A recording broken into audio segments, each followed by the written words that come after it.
And catch number 20, McCray Knapp. In the circle for the Bulldogs, number 2, Michaela Meeks. The Bulldogs are coached by Welcome to the FMU softball stadium for another non-conference doubleheader for the Patriots softball team. They split yesterday with Belmont Abbey College. Today it is Barton College that's here in Florence. Rob Lau here with you on the Patriot Sports Network. Let's get right into it. The starters for the visiting Barton College Bulldogs from Wilson, North Carolina. They're 13-14 on the year. Leading off is the shortstop, Michaela Rose. At third base and batting second, Hannah Jones. Batting third is the designated player, Sierra Harp. Cleaning up at first base, Jessica Onega. In center field and batting fifth, Ashley Ferguson. In right field and batting sixth, Grayson Rogers. In the saving spot, it's left fielder Taylor Freeman. At second base and batting eighth, Kelsey Carroll. And catching and batting ninth is McCray Knapp with right-hander Michaela Meeks in the circle for Barton. The Bulldogs 13-14 on the season out of Conference Carolinas.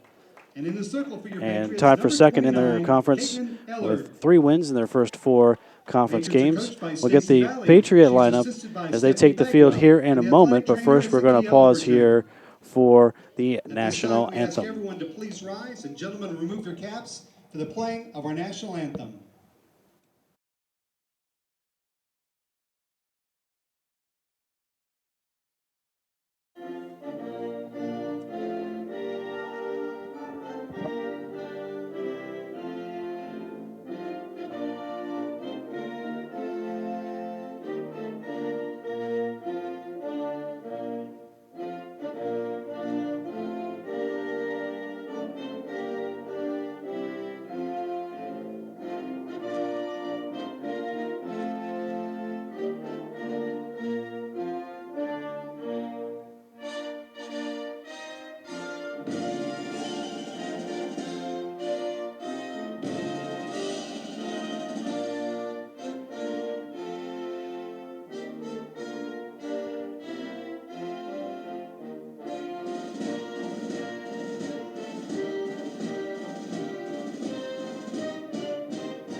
And the starting lineup for the 18-11 Francis Marion University Patriots. Leading off is the shortstop, Taylor Johnson.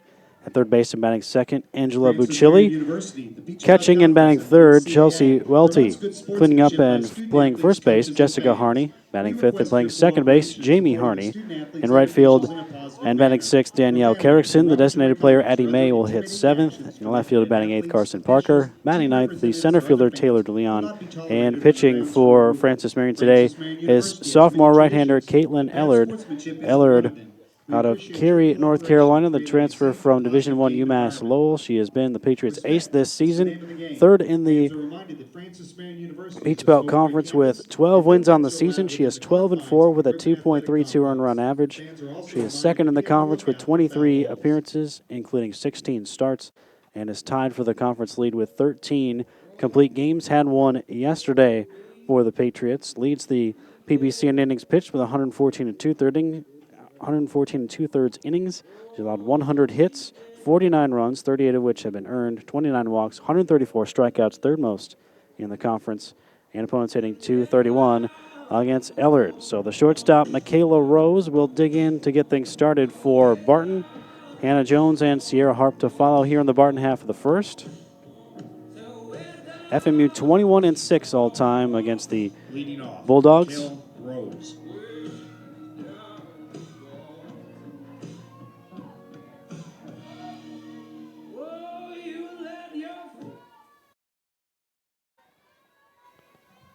Overcast skies, but no rain as we had throughout much of the day yesterday for the Patriots doubleheader split against Belmont Abbey, and the first pitch is a called strike. Today's home plate umpire, Steve Rhodes. Luke Lusco is on the bases. The two will flip for the second game of today's double dip. This is the 6th different team that the Patriots have played from Conference Carolinas out of the 11 teams in the conference that sponsors softball. Patriots so far this season 7-4 against Conference Carolina opponents. This is the only PBC team on the Barton schedule. 2-0, or the 1-1 rather, from Ellard is in there for a strike. 1 ball and 2 strikes on Rose, hitting .390 for the season. 9th highest average in Conference Carolinas, and tied for 4th in the conference with 21 runs scored. Lays off on an elevated pitch. Ellard yesterday, a complete game 5-hit shutout in the 3-0 win over Belmont Abbey, recorded 10 strikeouts, her 5th double-digit strikeout effort of the season. She then came on and worked 2 1/3 innings in the second game of the doubleheader in relief of Janicia Hemingway, the freshman. Defensively behind Ellard here in Game 1, the Patriots from left to right in the outfield go Carson Parker, Taylor DeLeon, and Danielle Kerrickson. Senior laden infield of Angela Bucilli at third, Taylor Johnson at short, Jamie Harney at second, Jessica Harney at first, and Chelsea Welty behind the plate. Ellard misses a little bit high. Full count this Barton offense. The best in Conference Carolinas when it comes to scoring runs. 159 runs scored in their 27 games, 5.9 per game. Also lead the conference in walks, doubles, and on-base percentage. They have drawn 108 walks this season, 32 more than the second-place team in Conference Carolinas. Still a full count on Rose at the plate. Rose, a freshman from Beaufort, North Carolina. And she takes a free pass. So leadoff walk worked by the Barton leadoff hitter and brings up the third baseman, Hannah Jones. Jones, a senior from Huntersville, North Carolina. Vast majority of these Bulldogs hail from North Carolina. A couple of South Carolina, Virginia, and Florida natives sprinkled in there as well. For Barton, which is in Wilson, North Carolina, roughly an hour east of Raleigh. Runner bluffs. Welty takes a look down, but fires it back to Ellard, who misses with her first pitch. Ellard walked 5 in her very first start for Francis Marion at Mount Olive on the opening day of the season, but since then has done a very good job of limiting the walks that she has allowed. Did not walk a batter yesterday in either her start or her relief appearance against Belmont Abbey. Patriots splitting that one, winning the first game 3-1 and then losing the rain-shortened second game 2-1.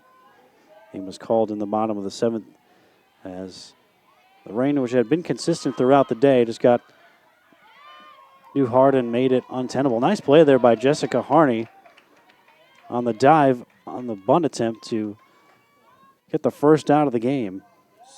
Bobbled it.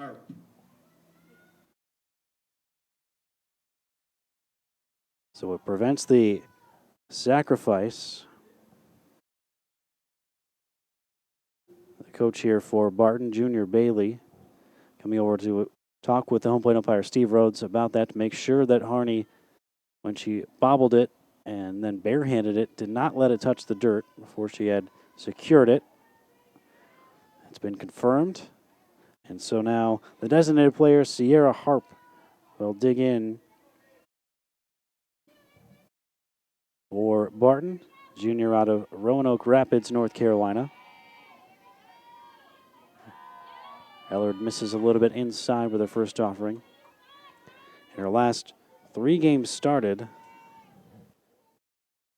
Ellard has only 1 walk total coming into today. Striking out a better than a batter per inning on the season, 8.2 per 7. Runner goes, throw down to Johnson at short in plenty of time. And caught stealing is Michaela Rose.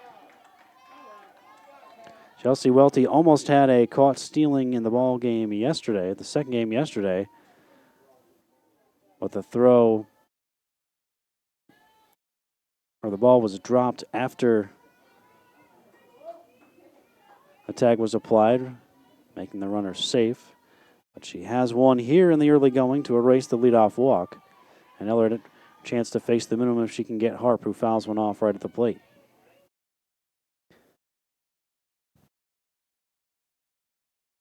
FMU 18-11 on the season, 8th in the PBC at 1-3. Their next 8 games after today will be on the road, starting with a conference doubleheader at USC-Aiken on Tuesday. They'll finish up their non-conference slate next Wednesday at Erskine to make up for a doubleheader from earlier in the season that was postponed. Swing and a miss by Harp, 2 balls, 2 strikes. Harp coming into today's action hitting .423. Started all 18 games that she has played in now. Would be right near the top of the Conference Carolinas leaderboard if she had enough at-bats to qualify, but she strikes out there as Ellard picks up her first K of the contest. And after the leadoff walk, Ellard ends up facing the minimum thanks to the Welty caught stealing. Patriots coming up for the first time in the bottom half of the first after this timeout on the Patriot Sports Network.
Patriots coming to the bat in the bottom of the first. Taylor Johnson, the senior shortstop from San Diego. Number 1, shortstop, Taylor Johnson. She'll be followed in this first inning by the third baseman Angela Buccilli and the catcher Chelsea Welty. The 2 Harneys back-to-back in the order. Cleanup hitting first baseman is Jessica Harney, then Jamie Harney, her twin sister, in the 5-hole batting at second base.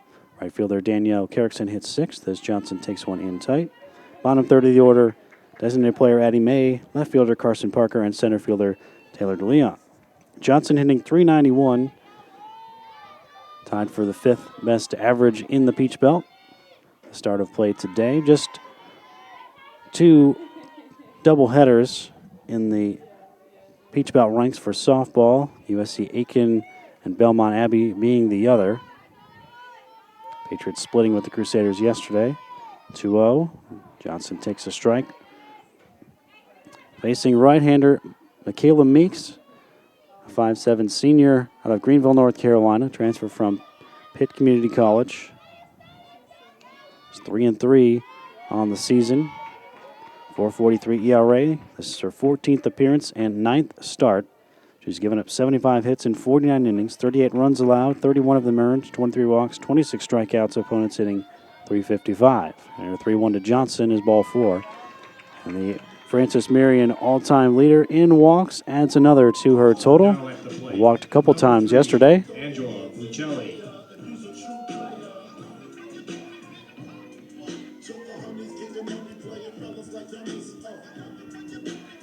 Now Angela Buccilli, senior third baseman. Transfer from Coastal Carolina. See if she is bunting. Pulled it back and took it inside from Meeks. Patriots' second best offense in the Peach Belt by total runs, 165. Runs per game, 5.7. And team batting average, 298. Buccilli once again pulls the bunt back and takes one off the plate. Last appearance for Meeks came on Sunday at Limestone. Went 5 1/3, gave up 6 runs on 8 hits, walked 1, struck out 1. In an 8-3 loss to the Saints. It's a bunt third base side, barehanded and fired to first. Johnson trying to go first to third. The throw gets away, and Johnson will be safe. A nice play fielding the bunt by the third baseman, Hannah Jones. but the throw from Onega over to first. Coming to the plate, number 11, Chelsea Welty.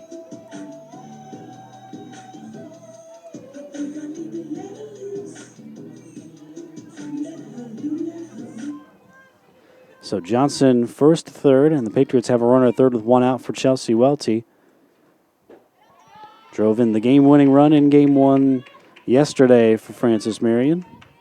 Her 22nd RBI of the season and 10th double, breaking a 0-0 deadlock in the bottom of the fifth of that first game against Belmont Abbey. Patriots added two more in the sixth for a 3-0 victory. Grounds it foul. Johnson over at third, leading the conference in runs scored and trying to give the Patriots a first-inning lead here. Patriot offense that, as I mentioned, is second in the conference in many statistical categories and, in fact, also leads the conference in doubles, but has been a little bit quieter as of late. They've been held to 5 hits or less in 6 consecutive games. A roller up the third base side, picked up in foul territory by Jones. The rest of the defense for Barton in the outfield and left field, it's Taylor Freeman. Center fielder is Ashley Ferguson. Grayson Rogers in right. On the infield, Hannah Jones at third. Shortstop is Michaela Rose. On the right side of the diamond, Kelsey Carroll at second. Jessica Onega at first. And McCrae Knapp behind the plate with Meeks in the circle. Her 1-2 to Welty is bounced right back to the mound. Throws to first. Now Johnson breaks for the plate, and she will be safe without a throw. Onega had to make sure that she stayed on the base.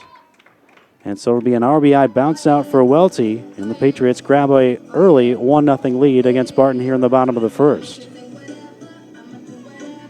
Number 23, Jessica Carney.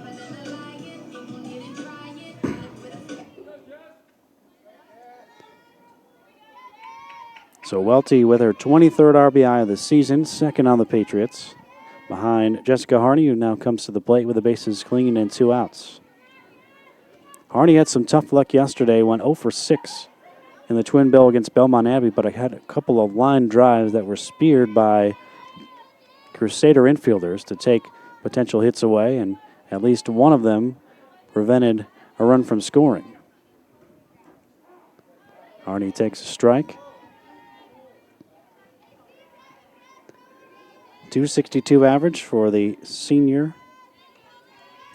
Tied for the team lead with Taylor Johnson with 5 home runs and leads the team 26 runs batted in, fouls this one off. The Patriots still third in the conference with 18 home runs, but it's been a while since they've had one. Gone 10 straight without a long ball. They have to go back to March the 3rd for the last FMU home run in one of the doubleheader games against Tusculum that day. Chelsea Welty went yard. But it's been since then, since Francis Marion had a long ball. 1-2. Got on and missed. And Harney strikes out to end the inning, but the Patriots turn the Johnson leadoff walk into the game's first run and lead 1-0 after 1 here in Game 1 on the Patriot Sports Network.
Middle third of the order, 2 out for Barton in this top of the second inning as the sun comes out for the first time today.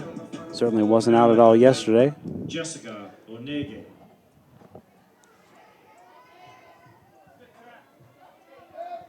Had rain just about from first pitch to last pitch yesterday in the doubleheader against Belmont Abbey, including it pouring down on a couple different occasions and it forcing the second game to be called. The Patriots at the plate in the bottom of the seventh. Onega takes a called strike from Eller to begin the inning.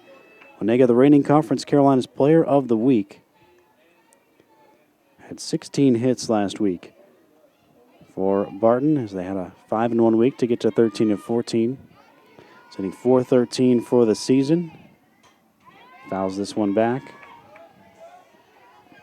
A .413 average, fourth best in the conference, also fourth in the conference with 23 runs batted in. No home runs, but 6 doubles for Onega, the senior out of Belglade, Florida, transfer from Palm Beach State. Eller deals, it's slap foul down the right field line. Remains 0-2 on Onega, Ferguson, and Rogers to follow here in the Barton second. The Patriots getting a run in the bottom of the first inning to take an early lead. Taylor Johnson leading off with a walk, was sacrificed over by Angela Bacilli, went all the way to third on the play. She got aggressive with the base running and was able to beat a slightly errant throw to third and then scored on a ground out by Welty. Welty with her 23rd RBI of the season. That sacrifice for Bacilli, her team leading 14th. She has nearly half of the Patriots' sacrifice bunts this season, 14 of their 29. 1-2 on Onega. Eller deals. One hopper to Johnson at short. Fires a strike over to Jessica Harney as she usually does. Johnson, a terrific arm at short. And the leadoff hitter is retired for Barton here in the top of the second. Ashley Ferguson, the Bulldogs center fielder, now to the plate. Ferguson, a freshman from Wake Forest, North Carolina.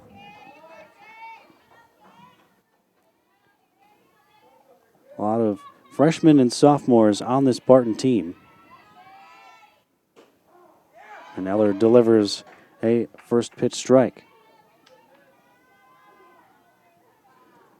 6 seniors, 1 junior, and the rest of the Barton roster either a freshman or sophomore. Strike one pitch from Ellard. Strike two.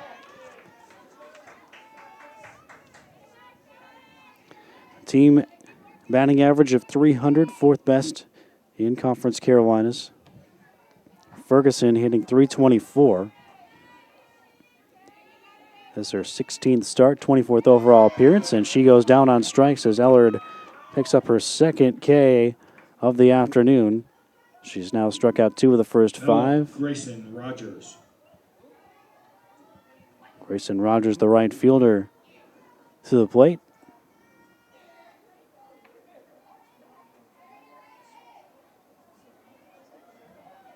Rogers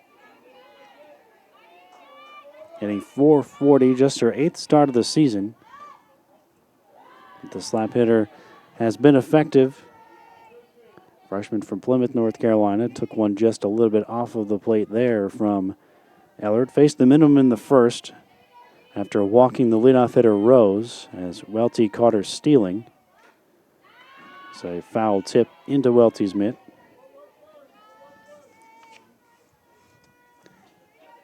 Barton very aggressive on the base paths. Have 52 stolen bases already this season. Just a little bit shy of 2 per game. 1-1. Popped right back to the screen. Ball and 2 strikes.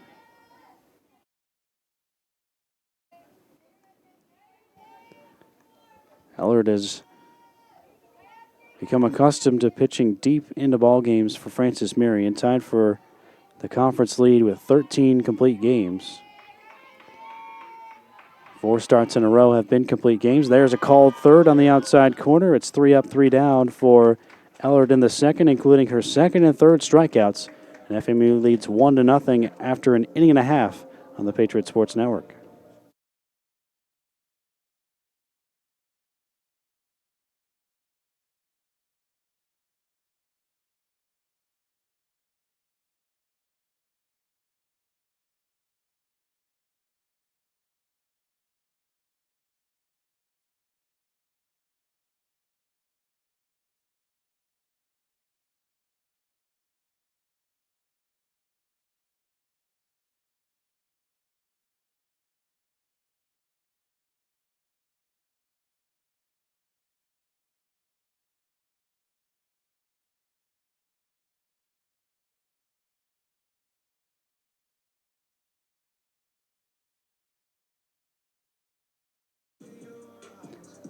Jamie Harney will lead off for Francis Marion here in the last of the second, leading 1-0 over Barton. Game one of this twin bill. Number 9, Jamie Harney. It's going to be a long time before the next home doubleheader for Francis Marion, all the way until April 6th, when Flagler comes in for a Peach Belt Conference twin bill. So after these 8 straight home games with conference doubleheaders last weekend against North Georgia and Young Harris, and then these non-conference doubleheaders this week with Belmont Abbey yesterday and Barton today, ends a run of 8 straight at home and They begin the stretch of 8 straight on the road Tuesday at USC Aiken. Harney takes a strike. Jamie Harney, 247 average. No homers, 16 runs batted in, 337 on base percentage. Went for 4 yesterday, drew a couple of walks and scored a run. In fact, scored the only run for Francis Marion in the second game against Belmont Abbey, which they fell 2-1. Down to the count here, 1-2, to be followed in this inning by Carrickson and May. 5, 6, 7 in Coach Stacy Valley's lineup.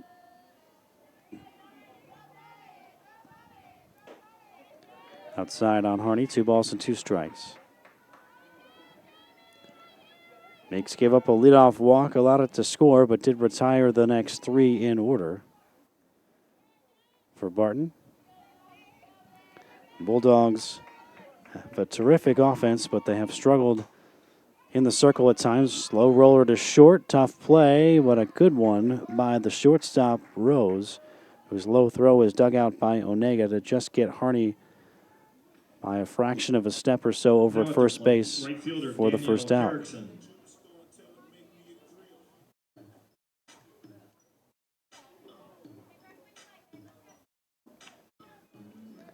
Danielle Carrickson to the plate now for FMU. Had a couple of doubles yesterday in the second game of the twin bill. Overall went 2 for 4 for the day. Had a couple of sacrifices in game 1. Now hitting .289 for the year, the freshman from Bartow, Florida. Strike 1 pitch. Lets it go by. Carrickson, the first non-senior in the Patriot lineup. The first 5 all senior right-handed hitters. And the 2 freshmen, Carrickson and May, back-to-back. For the 2 sophomore slap hitters, Parker and Leon, in the 8 and 9 slots here for game 1. Carrickson recently flip-flopping corner outfielder positions with Carson Parker. She rips this one into left, just foul by about a foot or 2 down the left field line. 2 balls and 2 strikes on Carrickson.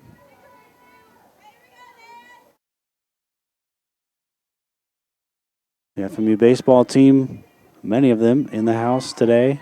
Knocked off Claflin yesterday 10-5.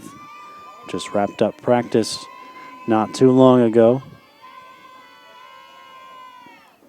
He'll be hosting Lander this weekend. The Bearcats in town tomorrow night at 6 o'clock, Saturday at 2, and Sunday at 1 for a 3-game Peach Belt set. Patriots tied for 3rd with Flagler on the baseball side. Lander 8th. Top 8 will make it to the conference tournament in St. Augustine, Florida, hosted by Flagler as Carrickson takes ball 4. Second walk drawn by the Patriots. It's a 1-out variety this time. And I'll bring up Addie May. Number 30, Addie May.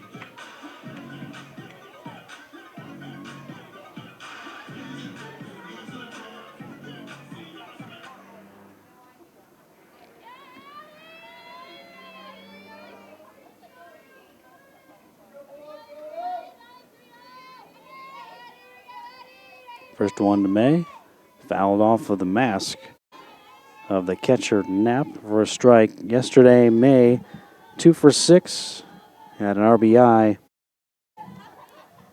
And both of her hits in game 1 helped the Patriots extend their advantage in game 1 with those 2 6th inning runs. Got some misses, had a Off-speed delivery there from Meeks for strike 2. Freshman out of Vale, North Carolina, is May, trying to at least advance along the other freshman in the lineup, Carrickson. Just drew the one-out walk. Does a good job of fouling that one off. May hitting .317. RBI yesterday, her 8th of the season.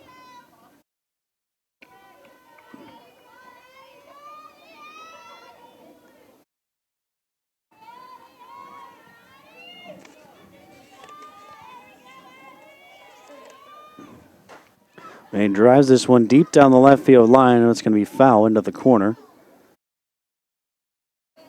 Back near the Patriot bullpen. FMU 14-4 when scoring first and 12-3 when scoring in the first inning.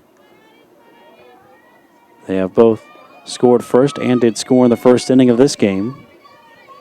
Thanks to the RBI ground out by Welty and good base running after a leadoff walk by Johnson. 0-2 to May again. Ground ball left side. Nice snare at third base. They go to second for one. Relay on to first. Won't be in time. But a nice snare by Jones over at third base. Got it on to Carroll to force Carrickson at second for the second out. Number 2, Carson Parker. So May now on first with 2 outs for Parker. Carson Parker, sophomore from Newton, North Carolina. So a couple of the North Carolina natives on the FMU roster back-to-back in the order against the team from Wilson, North Carolina. Just outside on Parker 1-0. Carson yesterday 0 for 2 in game 1. Was down on the 10 spot, so did not bat in game 2. Did play the field. Playing left field. .318 average. No homers, 4 runs batted in. Checked her swing, held back.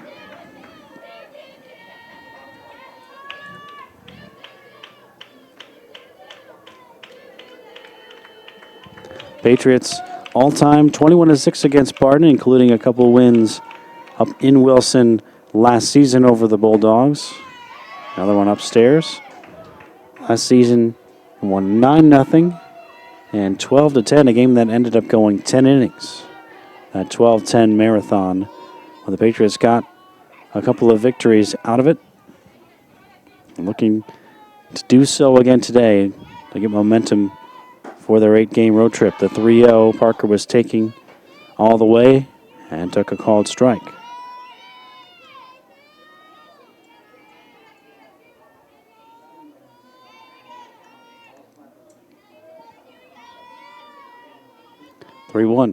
Parker bounces it right back to Meeks, who tosses over to first, and the Patriots will strand a runner on the base paths. They get a walk, but nothing else. We go to the third.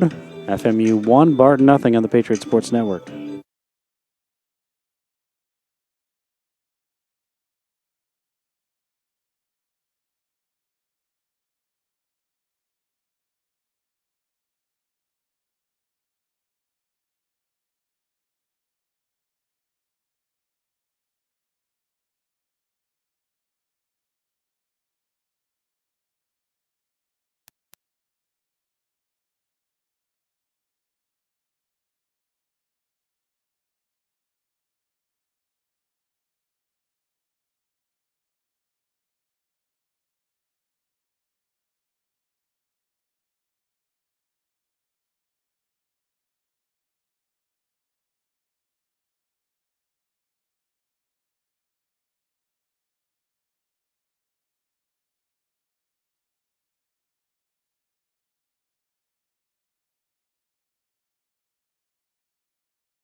Taylor Freeman, Kelsey Carroll, McCray, Knapp, the trio due up for Barton in the top of the third. Freeman. Patriots with a first inning run have the lead. Ellard back to work, gave up a leadoff walk in the first, but it was erased on a caught stealing, and she has set down the 5 she has faced since, including 3 strikeouts. Struck out 3 of the last 4 she has faced and had a 1-2-3 second inning against the middle third of Barton's lineup.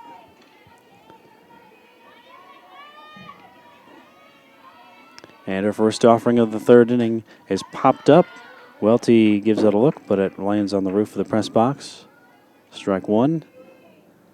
Freeman, a sophomore from Stern, North Carolina, comes into today hitting .327 with 8 runs batted in.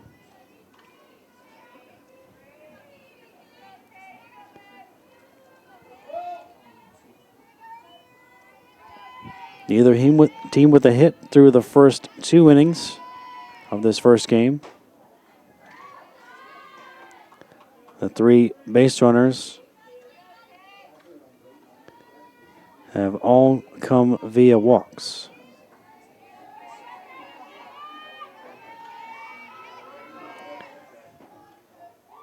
A little bit low with Ellard's offering there.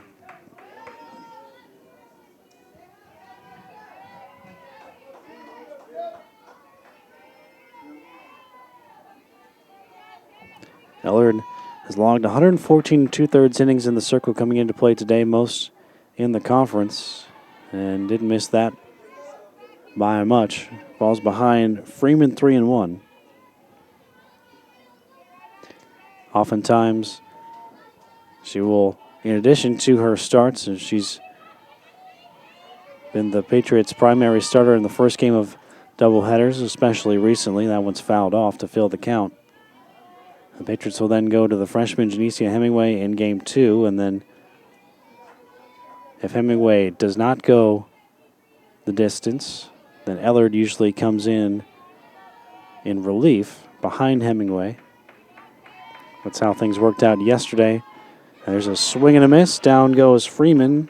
3 straight Bulldogs have struck out. 1 away here in the third. 4th strikeout for Ellard brings up the second baseman, Carroll. At the plate, Kelsey Carroll. Carroll hitting .255 with 5 runs batted in.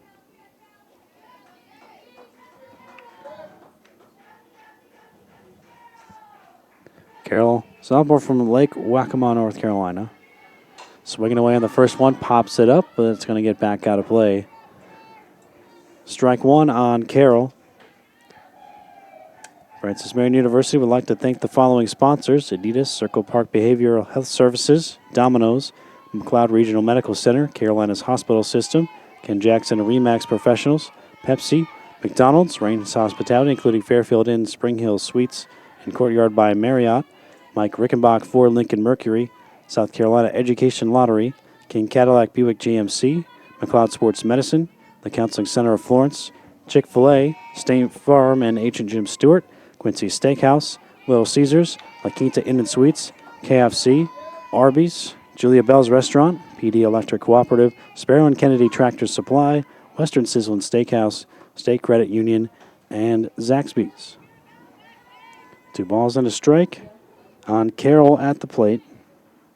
Very right-handed heavy lineup for Barton, as it is for Francis Marion. Rogers is the only lefty we've seen so far for the Bulldogs, as Taylor Lucian will hand over some fresh balls to the home plate umpire, Steve Rhodes.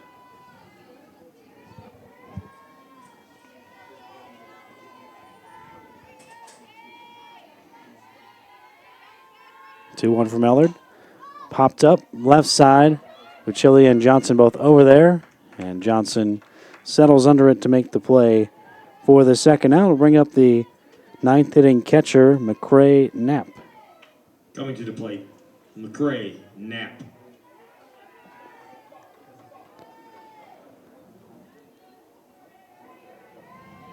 Knapp, freshman from Hertford, North Carolina. Hitting $178 so far. Pair of home runs, 11 runs batted in. Comes up empty with the swing there.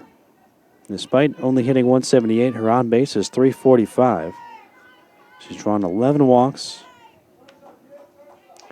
on the season. A Barton team that walks a lot. Check swing, called strike 2.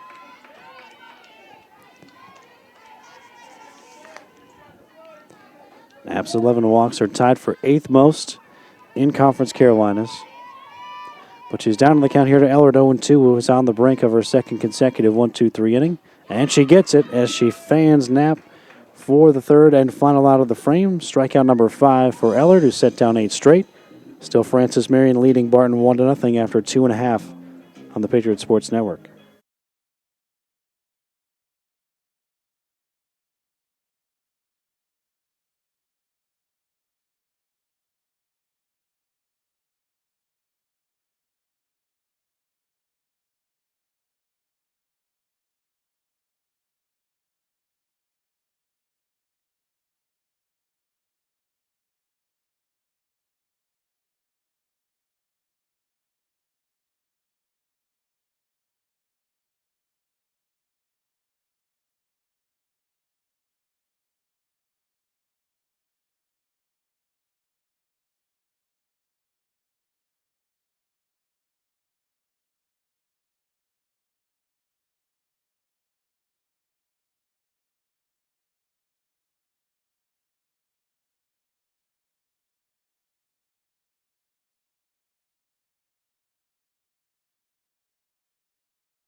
Taylor DeLeon will get things started for FMU in the bottom of the third. Back to the top of the order after the sophomore from Somerville gets things started. It takes a called strike. Good day yesterday for DeLeon. 3 for 5 at the plate, including an RBI in Game 1. Hitting .315 on the season.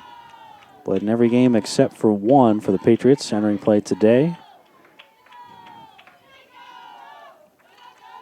6 runs batted in for the sophomore. Patriots with those 2 slap hitters, her and Parker above her at the bottom of the order before they get to the righties back at the top. Taylor Johnson, Angela Bacilli to follow in this inning. Popped up left side and just onto the edge of the outfield grass. Hannah Jones collects it. 1 up and 1 down for Michaela Meeks here in the bottom of the third. Francis Marion leading 1-0 thanks to Taylor Johnson. Gets ready for a second plate appearance. Number 1, Taylor Johnson. Johnson walked to start the bottom of the first, went all the way to third on a sacrifice by Bucilli, and then scored on the Welty groundout to give Francis Marion to what is to this point the game's only run.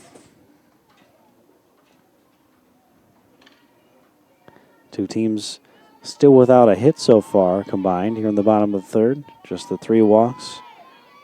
2 to the Patriots, 1 to the Bulldogs. Johnson taking. And Meeks delivered a strike.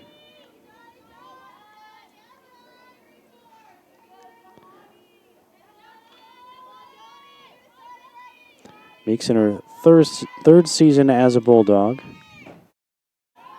Last year, 24 appearances, 9 starts, went 2-4. Had a 5.49 ERA and 66 1/3.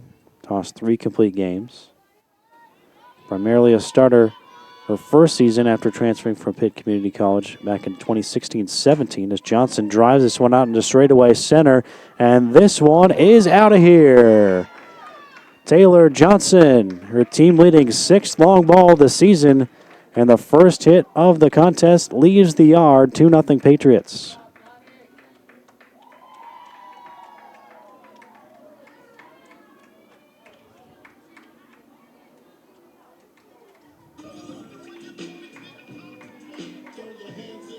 So the Patriot drought without a home run ends at just over 3 games. As Johnson drives one over the center field wall to make it 2-0.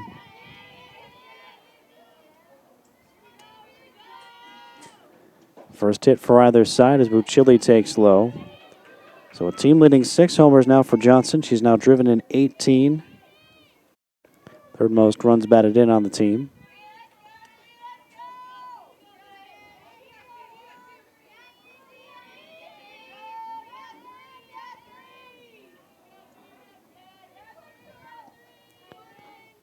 Bucilli takes another one out of the zone. As I was saying before Johnson went deep, Meeks made 16 appearances as a sophomore, 14 starts, went 5-7 with a 5.10 ERA in 70 innings as time is called. We'll have a meeting out there in the circle with one of the assistant coaches and the Barton infield as well.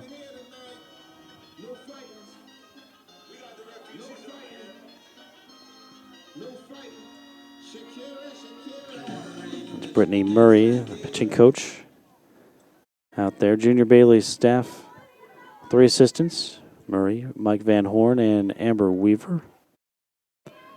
Patriots was just the one assistant coach in Stephanie Bagwell, assistant coach Valley. Bagwell coaches first, Valley at third. After the meeting, 2-0 to Bucilli is upstairs. Bucilli, third best on-base percentage in the conference at .531 entering play today. Reached base 3 times yesterday, 0 for 2 officially, but she walked once and was also hit by a pitch twice. And takes a strike here. Bucilli's average at .333. No official at bat her first time up. Picked up her team-leading 14th sacrifice bunt, getting Johnson from first all the way to third with her sacrifice. And she draws a free pass there. Stepping into the box, Chelsea Welty. Third walk issued by Meek. She's allowed 1 now in each of her first 3 innings of work. And after the Johnson home run, Patriots now looking for more with the meat of their order coming up, and the speedy Bucilli over at first, having drawn her 26th walk of the season, time for the league lead. Bucilli on the move. Here comes the throw down. Tag applied by Jones, and Bucilli is caught trying to steal. Each catcher now with a caught stealing. A strike of a throw by Knapp, and a good quick tag by Jones, erasing Bucilli, who's caught for the first time this season. Bucilli was a perfect 10 for 10 stealing bases until that. And now the bases are empty with 2 outs. 0-1 on Welty. Welty smokes one deep down the left field line, but foul.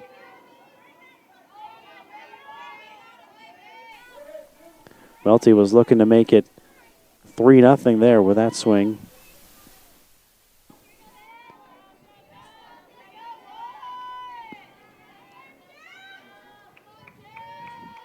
See if she could straighten it out. Now down on the count, 0-2. Pops it up. Back a second. And the second baseman, Carroll, makes the catch. The center fielder, Ferguson, was charging in. But the second baseman made the play, and that'll be that for the Patriots in the third. But they add another on the Johnson home run and lead it 2-0 after 3 on the Patriot Sports Network.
Francis Marion 2, Barton nothing. Top of the fourth.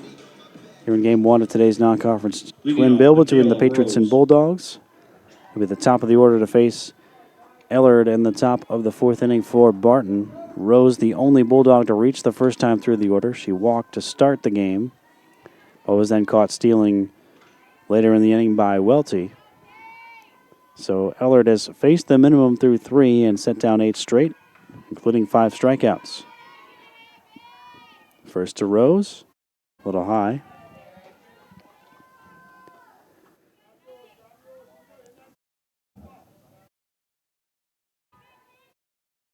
Rose 390 on the year.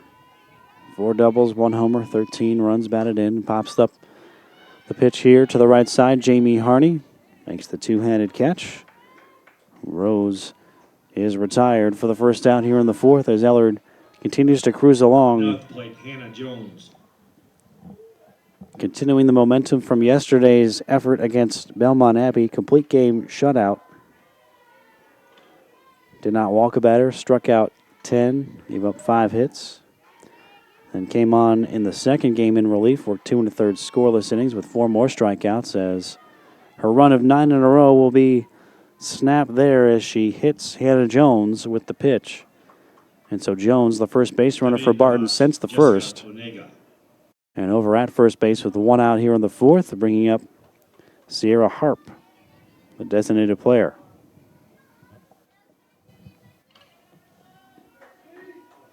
Harp 0 for 1. She struck out her first time up. First pitch was a strike. Very interesting over at first base. Hannah Jones, as she gets ready to take off, of course, in softball, you have to stay on the base until the pitch is thrown. Can't lead off as in baseball. She goes almost all the way down to a knee over there. And here's a bunt by Harp. Jessica Harney going to go to second. And not in time. Harney's throw just a touch late with Johnson covering the base. And for the first time, Barton will have a runner in scoring position as Jones is safe at second. And Harp gets aboard on the fielder's choice.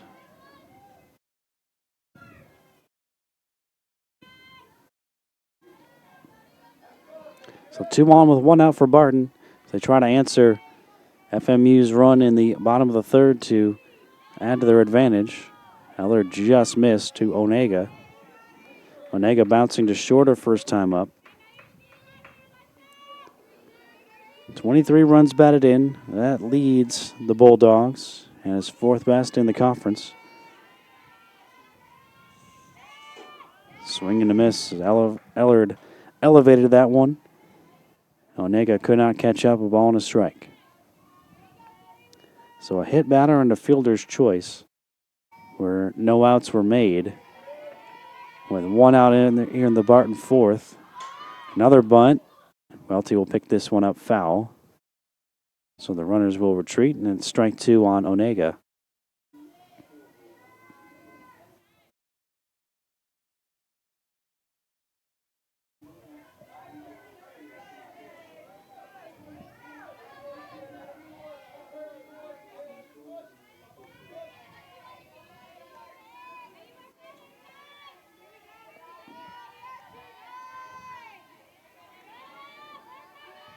And 1-2.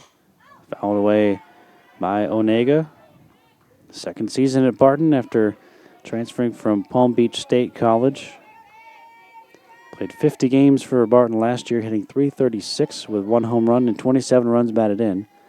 Has almost already eclipsed that RBI total in just over half as many games. Out into right center it goes. Nice running catch by Taylor DeLeon. Runner tags at second. Is going to try to go to third. Johnson fires to Buccilli. They've got her hung up, and Buccilli will tag out her opposite number 3, Hannah Jones, and the Patriots getting inning-ending double play. A great running catch by Taylor DeLeon in right center for the first out, and the Patriots perfectly execute the rundown on the runner hung up between second and third to end the inning and get the threat over with. We'll go to the bottom of the fourth. Patriots 2, Bulldogs nothing on the Patriot Sports Network.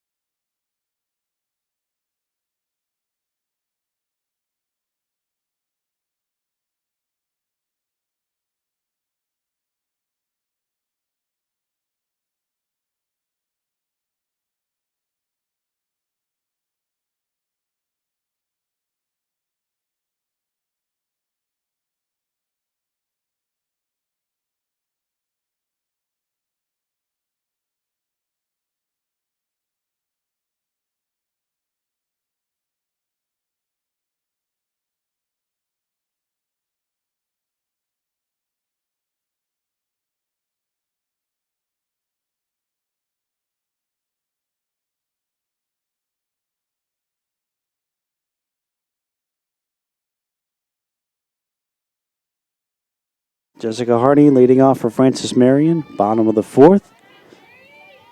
Patriots leading the Barton Bulldogs 2-0. Double play turned by the Patriots to end the top of this inning. Sharp ground ball to short. Spinorama throw is in time. Nice play at short by Michaela Rose. On the hard hit ground ball off the bat of Harney, who once again not rewarded for hitting the ball hard. Jamie Harney.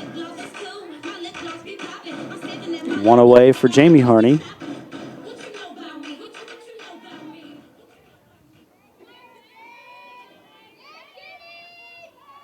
Can't imagine there'd be anything much more frustrating than hitting the ball hard right at somebody who makes a play.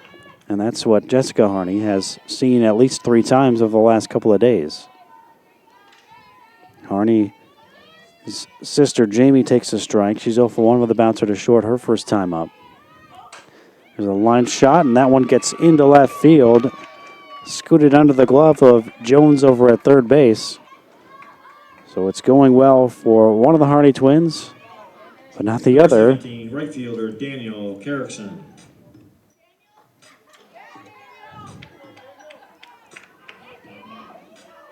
Jessica probably a little bit jealous of her sister now. She's getting the bounces to go her way when she hits the ball hard. But either way, the Patriots have a one-out base runner now with their second hit of this game. Carrickson grounds it foul.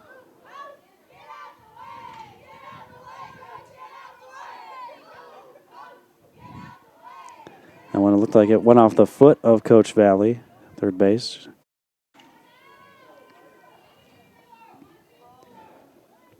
Carrickson drew a walker first time up. Meeks has walked 1 in each of her first 3 frames.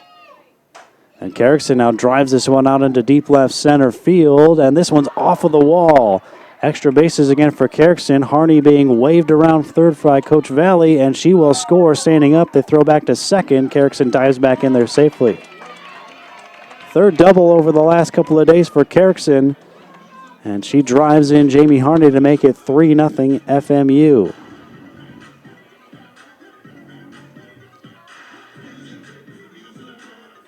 Number 30, Addie May. So Carrickson picks up her 7th double and 15th RBI. Some more good swings by the Patriots the second time through the order. It all started with the Johnson home run. Harney had the hard hit grounder to start this inning. That turned into one out. Harney a sharp single, and Jamie Harney rather a sharp single. And now Carrickson belts a double. Here's Addie May. Grounded sharply to third. They'll look for the runner back. And Jones retires Addie May. But another hard hit ball by a Patriot that ends up right at a Barton fielder. May is the second out. Carrickson has to stay put, and that brings up Parker. Number 2, Carson Parker.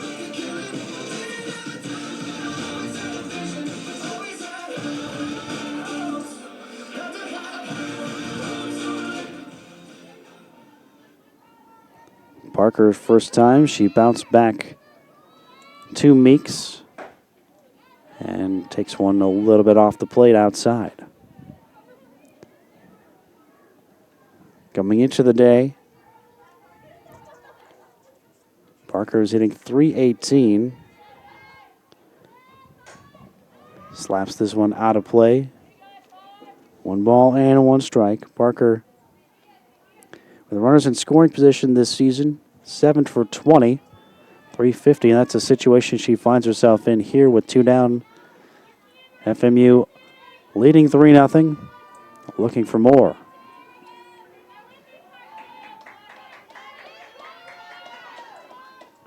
Parker shoots another one the opposite way, foul just beyond the Patriot dugout on the third base side. A ball and 2 strikes on the sophomore from Newton, North Carolina.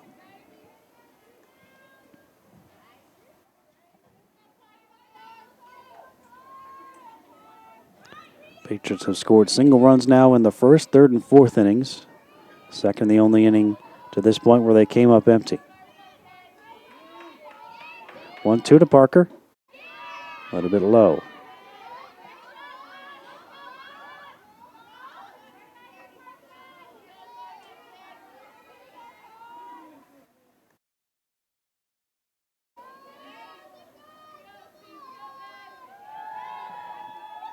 This is wild on the scoreboard. 2 balls, 2 strikes with 2 down, with number 2 at the plate. And now the count full. Also number 2 pitching. So full count. Carrickson at second. Takes a look around at the defensive positioning of the Bulldogs. Now Meeks deals. Parker rolls it to first, and it was fouled. Onega picked it up and tagged the base, but home umpire Steve Rhodes called it foul. Just barely foul. So Parker's still alive.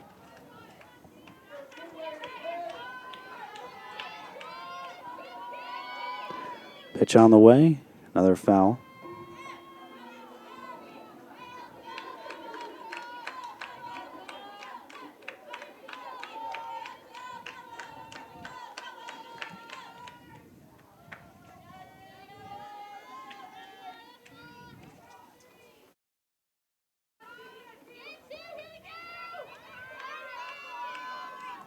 Payoff again. Grounder right back to Meeks, and again, Parker bounces one back to the hill and is retired. Ends the 4th inning. FMU adds another on the Carrickson RBI double, and they lead 3-0 after 4 on the Patriot Sports Network.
FMU 3, Barton nothing. Top of the 5th. Ferguson, Rogers, Freeman, 5, 6, 7 due up for the Bulldogs against Ellard.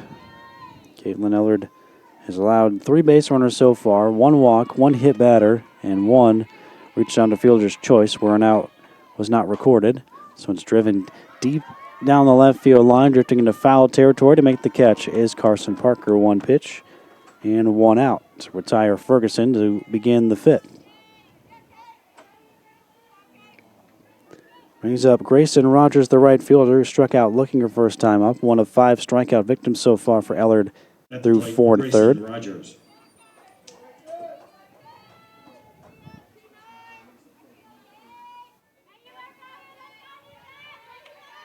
First one on the way. Popped up down the left field line again. Not quite as far. Buchili dives, but comes up short. Foul ball, strike 1.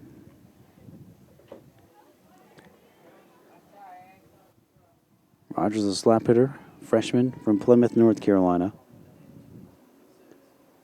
Hitting .440 coming into play today.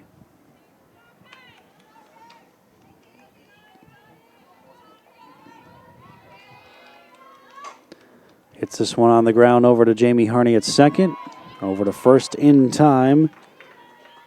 And a couple of quick outs for Ellard to begin this 5th inning. She was retired Barton in order twice so far. Taylor And we'll look to do it again as Taylor Freeman comes to the plate. Freeman struck out swinging her first time up.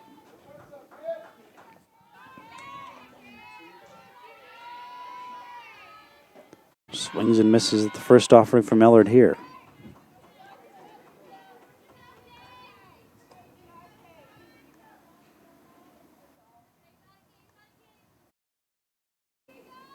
Freeman hit .247 as a freshman last year and takes strike 2. And this year, .327. She's already equaled her RBI total, had 8 last year in 42 games, and already has that number in just 19 games this season. Strike 2 pitch from Ellard. Just gets a piece of it, sends it foul towards Carroll, the on-deck hitter.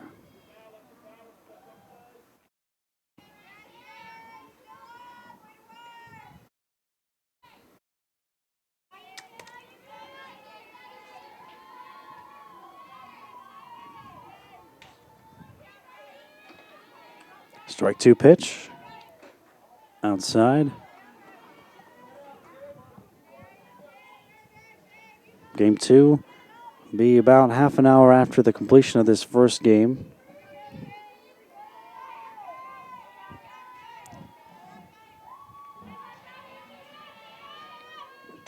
Popped up. Out into shallow center. Johnson going out. She makes the catch, and for the third time in the first 5 innings,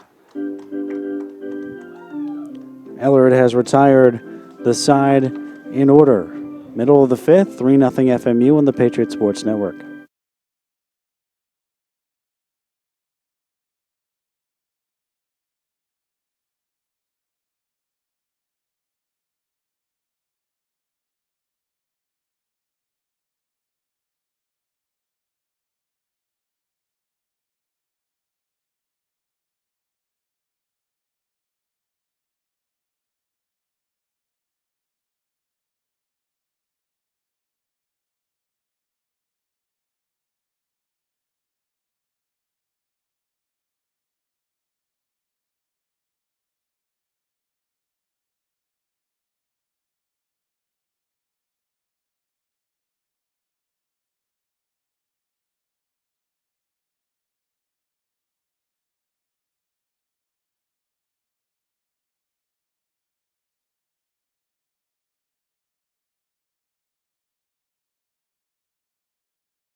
Taylor DeLeon will lead things off for FMU. Here in the bottom of the 5th, they will be working against a new pitcher. Hannah Jones has moved from third base to the circle.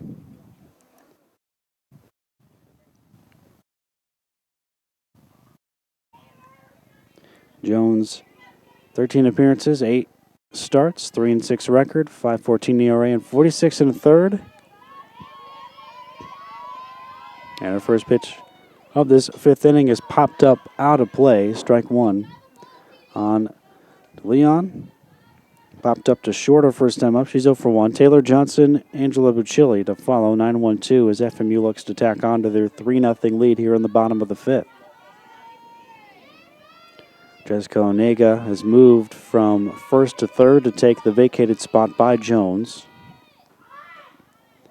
Outside on to Leon, and entering the game to play first base is senior Samantha Santmeyers from Front Royal, Florida. Santmeyers will be down at the 10 spot.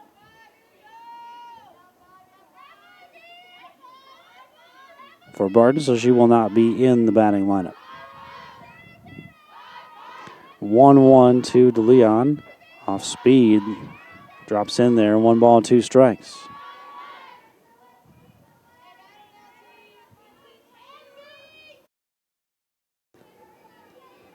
Came into the day hitting .315. Sophomore from Somerville, South Carolina, to Leon. Waiting on the 1-2 from Jones. Here it comes. Grounded sharply through the right side. A solid base hit for the Patriots center fielder. Her 4th hit over the last couple of days. Leadoff batter on, brings up the leadoff hitter in the order, Taylor Johnson.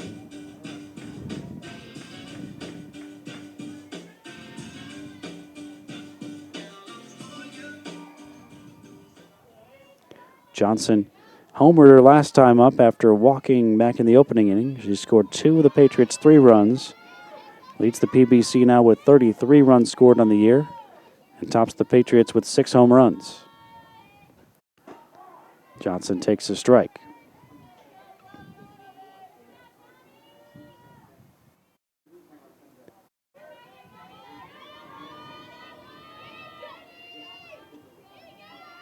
Four hits now for FMU.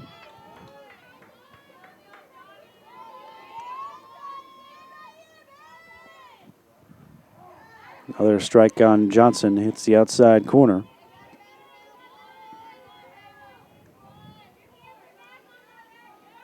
Jones' last outing in the circle came on Sunday. She pitched in relief in both games at Limestone, 2/3 of an inning in game 1 and 2 innings in the other game. Ground ball to second. They'll flip to second for 1. Won't get the double play. Johnson too quick up the line for that. It'll be a fielder's choice for 6. At the plate, Angela Buccelli. Carroll to Rose for the 1. So Johnson now the runner for the Patriots at first with 1 away for Angela Buccelli. A sacrifice bunt and a walk, so yet to record an official at-bat in this game. Then caught stealing for the first time this season after walking back in the 3rd. 10 of 11 trying to steal bases. Patriots came into yesterday's game having only been caught 3 times stealing bases all season. 31 out of 34, but they were caught once yesterday and have been caught once today. Strike 1 offering. 1-1.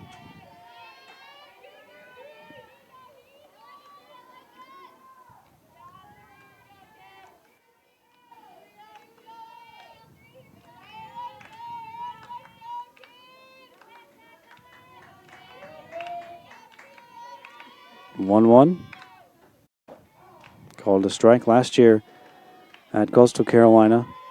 In 23 games, but Chile hit .225, had a couple of home runs. Started all 55 games at second base as a sophomore in 2017. And started all 59 games as a freshman as well. Rolls this one to the right side. They thought about going to second for the force, and instead they will get the batter Chile, so Johnson moves up a base to second there with 2 down now for Chelsea Welty. Stepping up to the plate, Chelsea Once Welty. again, Carroll was going to try to get the lead runner, but Johnson got a quick jump off of first. And so she decided to take the sure route at first. I think that was the right decision. I think if she had thrown to second, Johnson probably would have beaten it. And that would have been 2 on 1 out. So better just to get the out and let Johnson move up.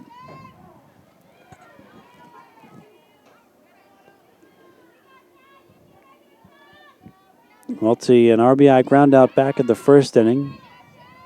23 runs batted in now for the senior from St. Helena, South Carolina. Got the Patriots started with that first inning run. They added an insurance tally in the 3rd and another in the 4th. Strike 1 pitch. A little bit wide. The final line on the starter, Michaela Meeks, goes 4 innings, gave up 3 runs on 3 hits, walked 3, and struck out 1.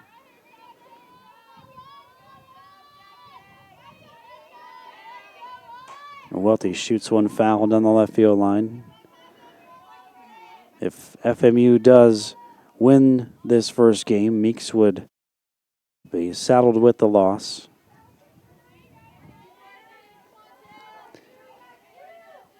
Barton with just 6 outs left to work with offensively to try to come back from at least a 3-run deficit, depending on if FMU can add a 2-out run here, courtesy of their senior backstop. Welty takes it wide. Still now moves to 2-2.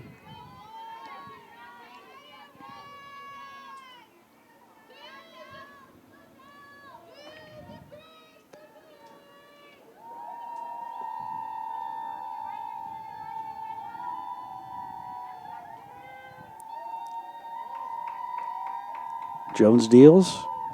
Welty rolls it over to third. Onega throws to first in time. Welty is out, and so is Francis Marion. They get a 1-out single, or leadoff single rather, but leave it on the base paths through 5. FMU up 3-0 on the Patriot Sports Network.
Three nothing Francis Marion, top of the 6th. Kelsey Carroll, McCray Knapp, and Michaela Rose. The 8-9 one-hitters due up for the Bulldogs. Caitlin Ellard coming off her third 1-2-3 inning so far in the first 5 that she has dealt.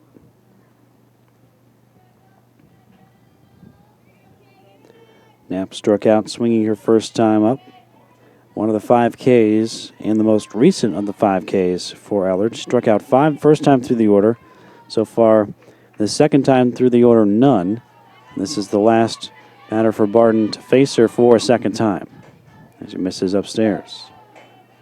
There is a pinch hitter that has moved into the on-deck area for Barton. Christine McLean looks like she will bat for the leadoff hitter, Rose. Right through the heart of the plate, strike from Ellard. Patriots this season,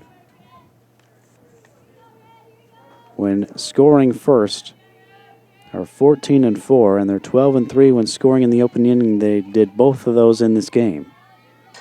Popped up, foul ground. Jessica Harney has it for out number 1.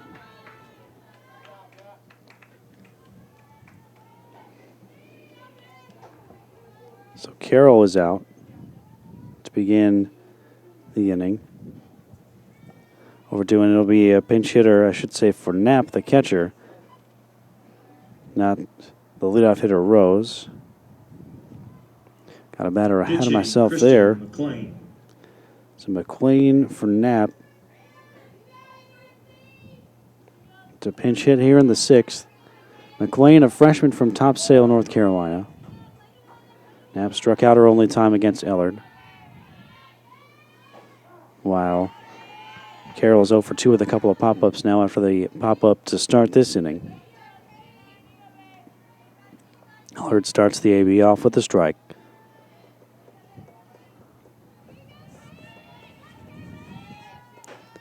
Swing and a miss. McLean is 0 for 13 at the plate. 11th game that she has played in. Ellard's strike 2. Up and out of the zone.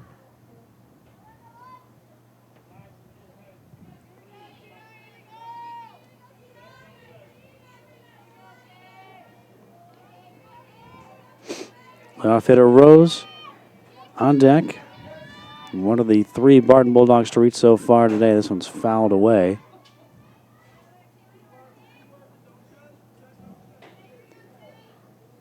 Over the Barton dugout, first base side. Again, game 2, about a half an hour after this one wraps up. It'll be the final non-conference home game for the Patriots. They have the non-conference away doubleheader at Erskine next Wednesday to wrap up their non-conference slate. Grounder foul, first base side. And other than that, it's Peach Belt Conference play the rest of the way out, at least through the regular season. At Aiken next Tuesday, next weekend at Georgia College. A trip to UNC Pembroke also on the docket before the next home doubleheader, Saturday, April 6th against Flagler for FMU. And that's the second batter that Ellard has hit today as she hits the pinch hitter McLean on the shoulder. 1 out base runner for the Bulldogs. And it's back to the top of the order, shortstop Michaela Rose. Stepping into the box, Michaela Rose.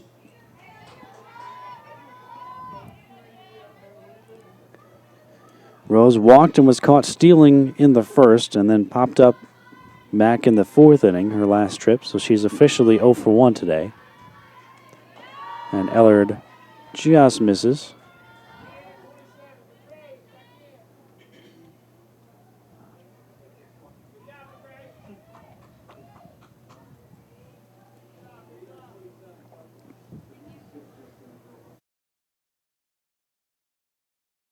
And after that first pitch,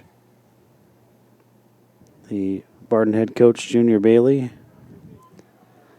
brings back McCray Knapp. So she re-enters to pinch run after McLean was hit by a pitch.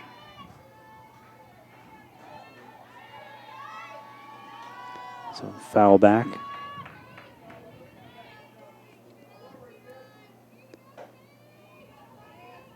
Rose entered the day as one of 6 hitters in this Barton starting lineup that had an average of 300 or higher. She was at 390.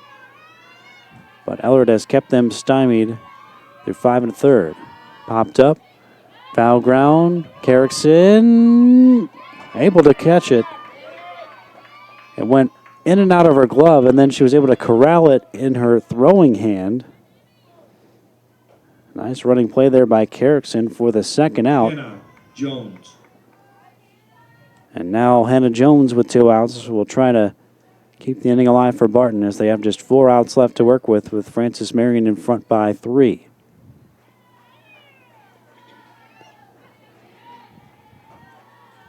And Jones popped up a bunt her first time up before she was hit by a pitch last time. And ended up getting thrown out between 2nd and 3rd, a part of a double play that ended the 4th, the only inning in which Barton has had multiple base runners. Runner takes off, and again, Jones is hit by the pitch. 2nd time in the game and 3rd overall batter that Ellard has hit. And 2 on with 2 out now for Harp.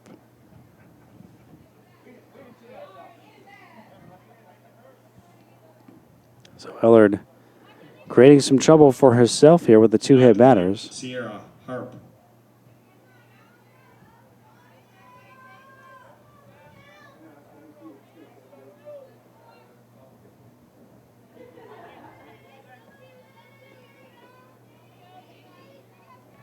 Harp so far today 0 for 2. Strikeout and a fielder's choice as Ellard pours in a strike.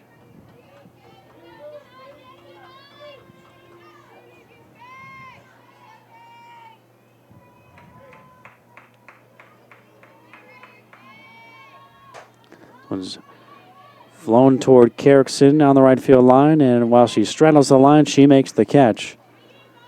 And the inning comes to an end. A little bit of an easier play this time for Carrickson. And Ellard has through 6 shutout innings. 3-0 FMU as we go to the bottom of the 6th on the Patriot Sports Network.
Jessica Harney leads off for Francis Marion here in the bottom of the sixth. They lead 3-0 over Barton in the first game of this double dip. Jones back to work. Misses upstairs on Harney, 1-0.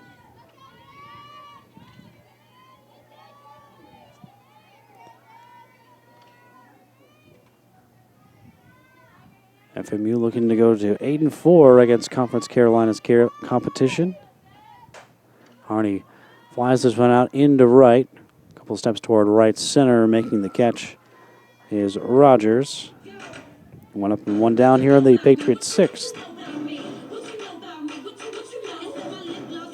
Number 9, Jamie Harney.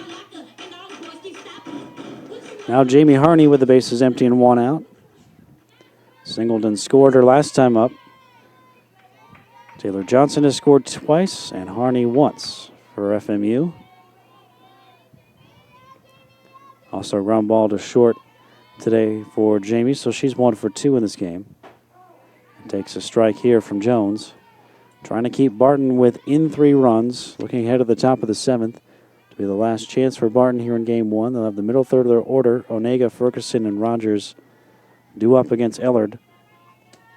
Looking for a shutout for the second consecutive day. As a roller back up the middle under the glove of a diving Carroll into center field. Second hit of the game for Jamie Harney and the 5th for the Patriots. And they have a 1-out base runner for Carrickson, who smashed a double her last time up.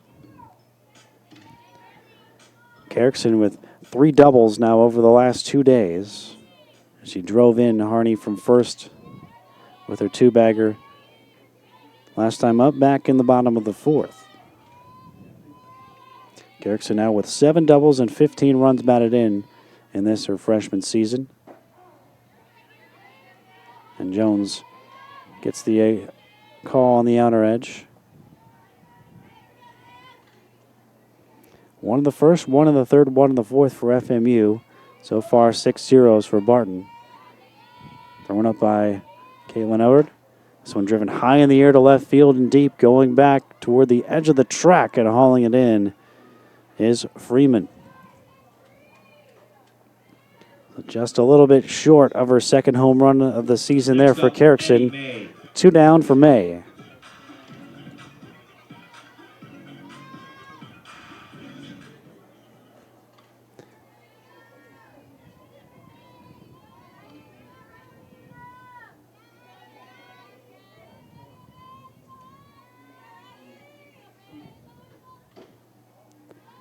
May takes one that just misses. 0 for 2, a couple of ground balls to the left side. Reached on a fielder's choice in her first at-bat back in the second. Patriots looking to improve their home record to 10 games over 500 at 15-5, the 3 outs away from that. May flies this one out into left center field. Long run, diving catch. No, it comes out of the glove of Ferguson. Trying to make a basket catch, and it looked like it landed right in her mitt, but then popped right out.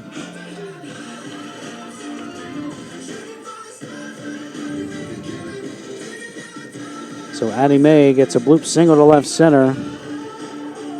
3rd hit of the week for May.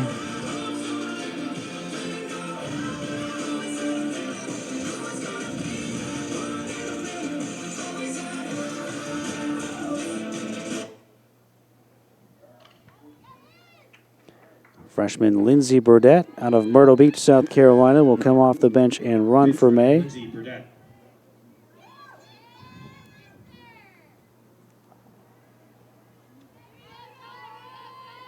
So Burdett on to make her 3rd appearance of the season. So she runs for May at first. Jamie Harney went first to 3rd on that single. Patriots' 6th hit of this game. And there's 2 on with 2 out for Parker.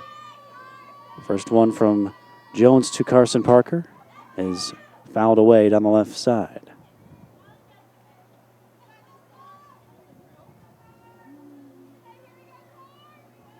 So strike 1 on Parker, who's bounced back to the pitcher each of her first 2 at-bats today.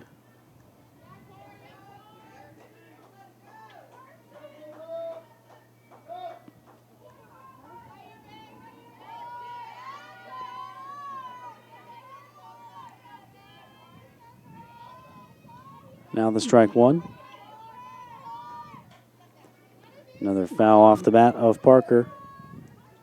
Taylor DeLeon would be next if Parker's able to extend this inning with 2 outs. Patriots with runners on the corners. Already leading 3-0 and looking for more. Second best offense in the Peach Belt, 5.7 runs a game, but has been slowed recently.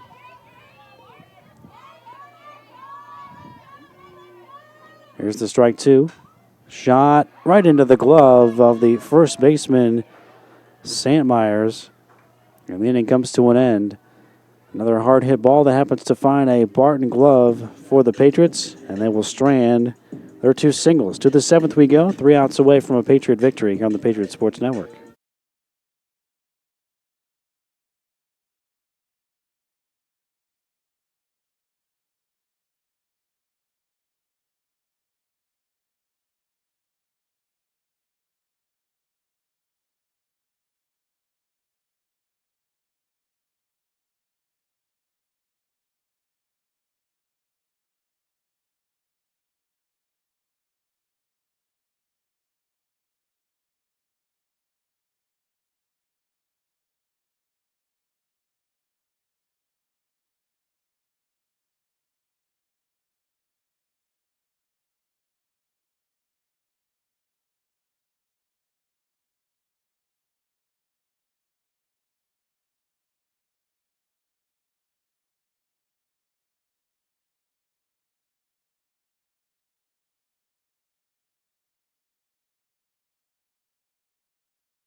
Kalen Oward 3 outs away from a shutout victory for the second consecutive day. She and the Patriots are up 3-0 here over Barton in game 1. It'll be third baseman Jessica Onega, center fielder Ashley Ferguson, and right fielder Grayson Rogers. Due up against the sophomore from Cary, North Carolina, in search of her 13th win of the season and 14th complete game. That would be the most in the Peach Belt.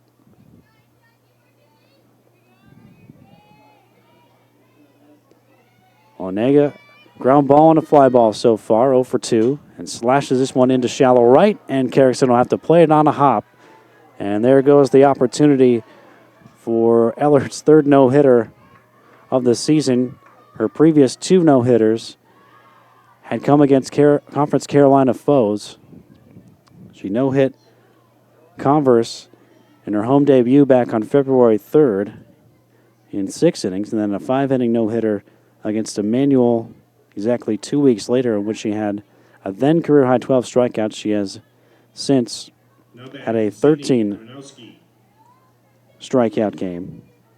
As we get a pinch hitter, Sydney Gronowski, freshman from Fayetteville, North Carolina. Pinch hitting here for Grayson Rogers. Lights starting to come on here at the FMU softball stadium. There's a strike to Gronowski. 279 average for Gronowski this season. 354 on base.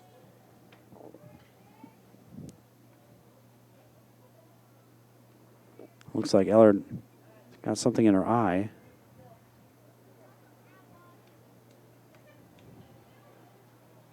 Angela Bucilli came over to take a look and try to help her get it, whatever it is, out of her eye.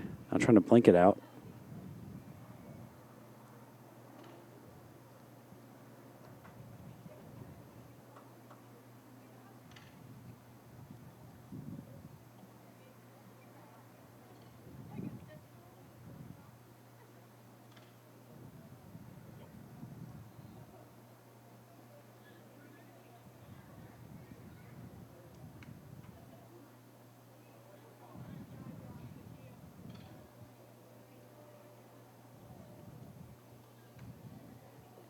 Now the umpire trying to get involved.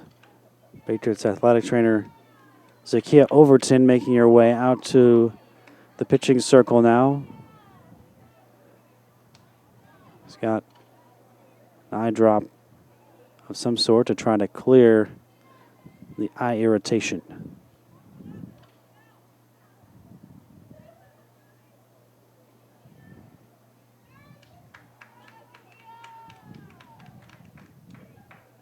And it looks like that did the trick.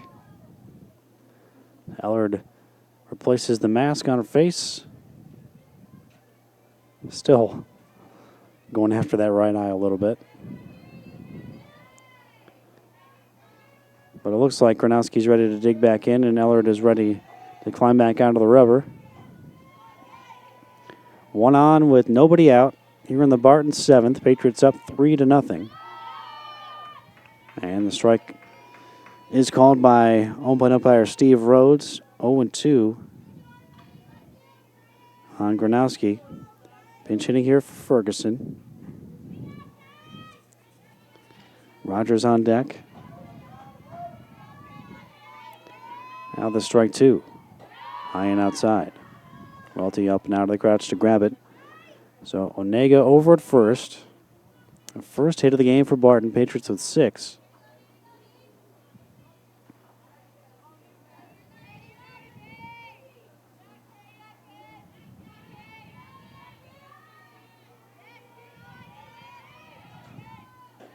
Cut and a miss.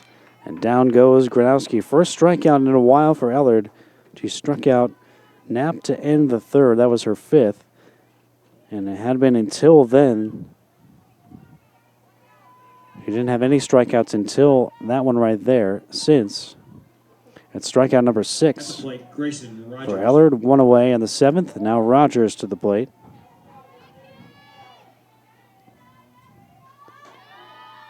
This one outside.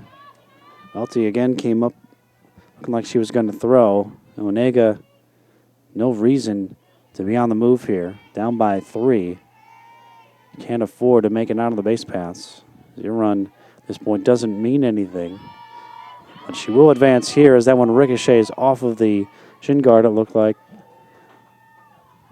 Welty. Wild pitch moves Onega to second.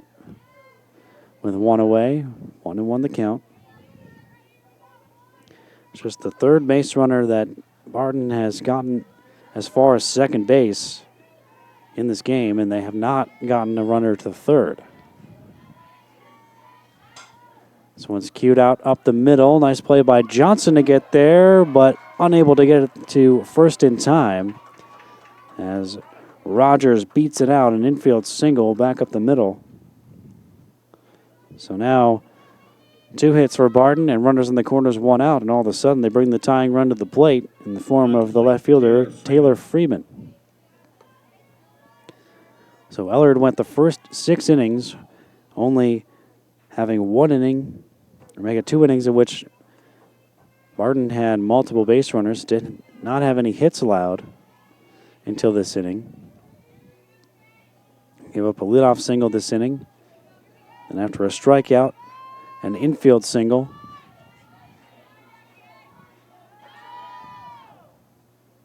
Freeman takes one that was apparently just a little bit off the plate outside.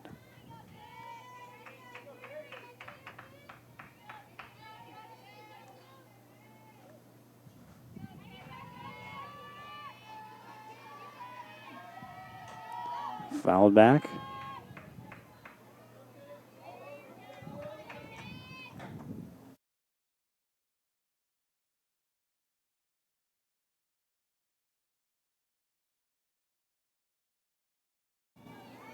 So correction, a wild pitch, not a pass ball. That got Onega to second. Scoring change there. Runner takes off for second. Called strike at the plate. There'll be no throwdown. Steal for Grayson Rogers. Her second. 1-2 to Freeman. Outside, 2 balls, 2 strikes. Sun back out here. It's been kind of in and out today. Much more pleasant day than yesterday was. It was in the low to mid 40s and rained just about the entire time we were here. Just missed with the 2-2 pitch, and now it's full on Freeman.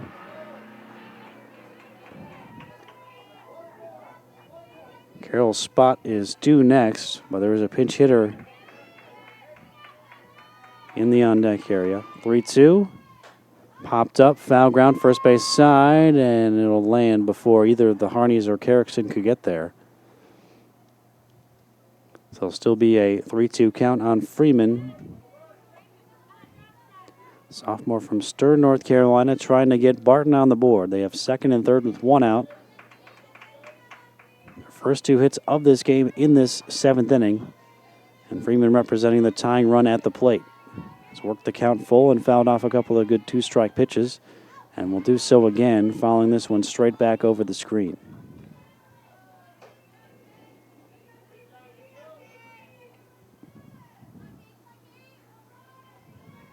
It is Ashton Pegram who has grabbed a bat and is waiting on deck to take the place of Carroll, who would be due next. Popped up. This one should be playable. Jamie Harney calls off her sister Jessica, makes the catch. And it's the second out of the inning. Runners have to stay put. And it will be up to now the pinch hitter Pegram. She bats for Carroll, who went 0 for 2.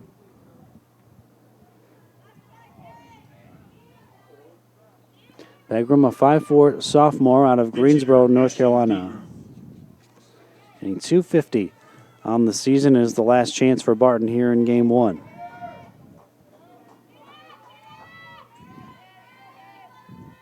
Eller deals. Swing and a miss.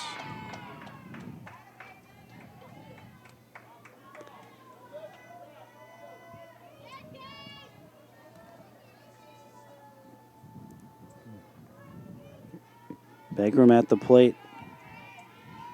2 for 8 on the season and comes up empty with another swing. And the Bulldogs are down to their last strike. She has 1 RBI in the season in those 8 at-bats. Might get 2 RBIs if she can get a 2-out hit here. But is down on the count 0-2. Eller just missing the outside part of the plate there, 1-2. A strike away from a complete game shutout for the second consecutive day. Would be her 4th shutout of the season and her conference-leading 14th complete game. 1 strike away from giving FMU a 3-0 Game 1 victory for the second straight day. Beat Belmont Abbey 3-0 yesterday in Game 1 as well. Pegram stays alive, fouling it back. Patriots lost Game 2 yesterday 2-1, so they'll be trying to reverse that trend if in fact they do hold on to this first one.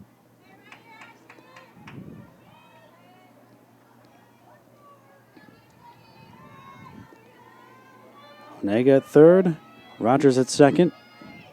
Pitch on the way, upstairs.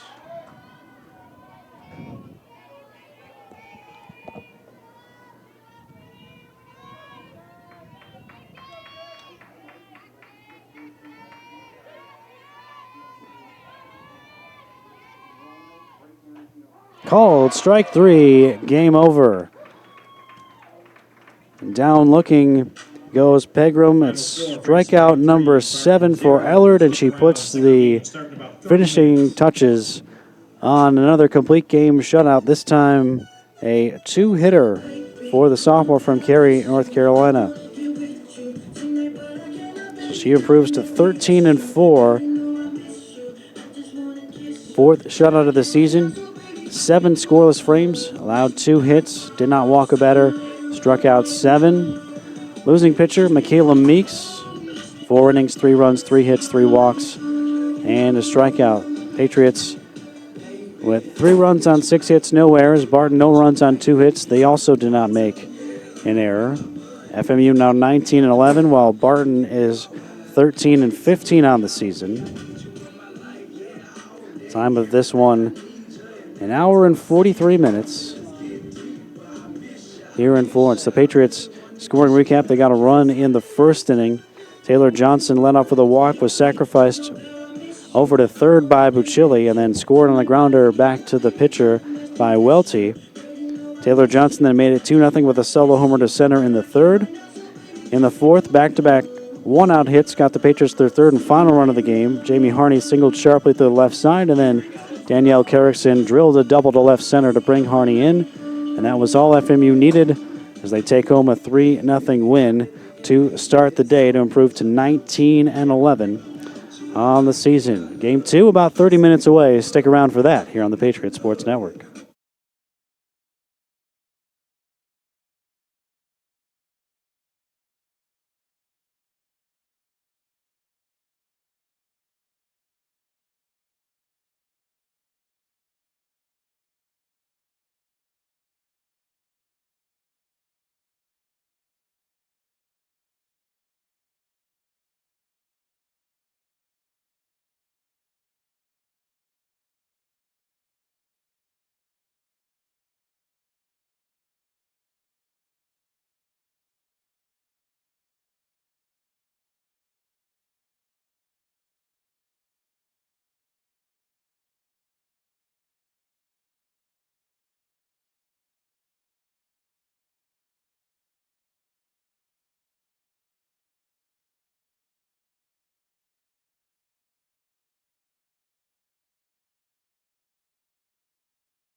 Ready to get started. Game 2 of today's non-conference doubleheader between FMU and Barton. Patriots 3-0 winners over the Bulldogs in Game 1 to get to 19-11. Now Barton at 13-15. Leading off in Game 2 for the Bulldogs will be their third baseman, Hannah Jones. Batting second and playing shortstop, Michaela Rose. At first base and batting third, Jessica Onega. Cleaning up and pitching, Sierra Harp. In left field and batting fifth will be Stepping up, Taylor Jones. Freeman. Designated player Grayson Rogers hits sixth. Catching and batting seventh will be McCray Knapp.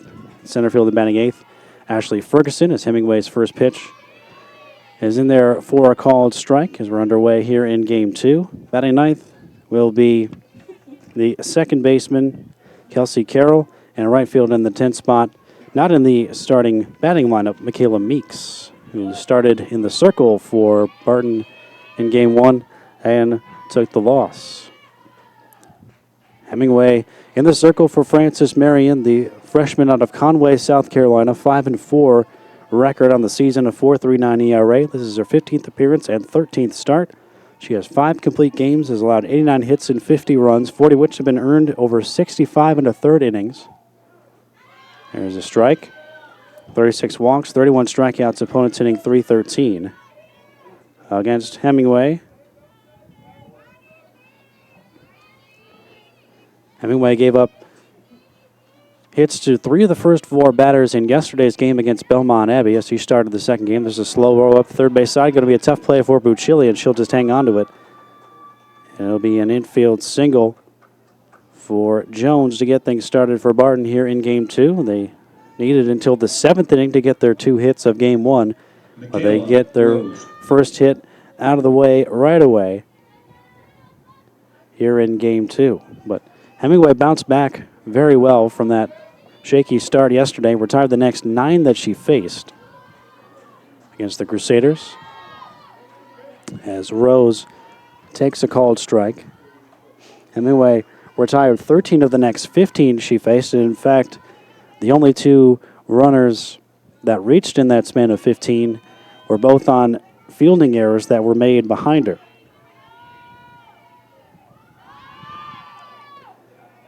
Throw back behind the runner at first, Jamie Harney having to go to the ground to make sure that that one didn't end up in the outfield. Nice play there by the senior second baseman. The defensive alignment for Francis Marion here for Game 2 is once again Carson Parker in left, Taylor DeLeon in center, and Danielle Carrickson in right. On the infield, Angela Bucilli at third, Taylor Johnson at short, Jamie Harney at second, Jessica Harney at first, and Chelsea Welty behind the plate. To the Patriots batting lineup when we get to the home half of this first inning. The tapper just past the circle. Johnson's throw won't be in time. Harney couldn't scoop it anyway, but it was late. And once that slow roller got past Hemingway and the circle, it was always going to be a tough play for Johnson to get it over onto first in time just because it wasn't hit all that hard. And so the first 2 Bulldogs are aboard with infield singles here on the top of the first inning of Game 2. Barton trying to get the split while FMU in search of the doubleheader sweep.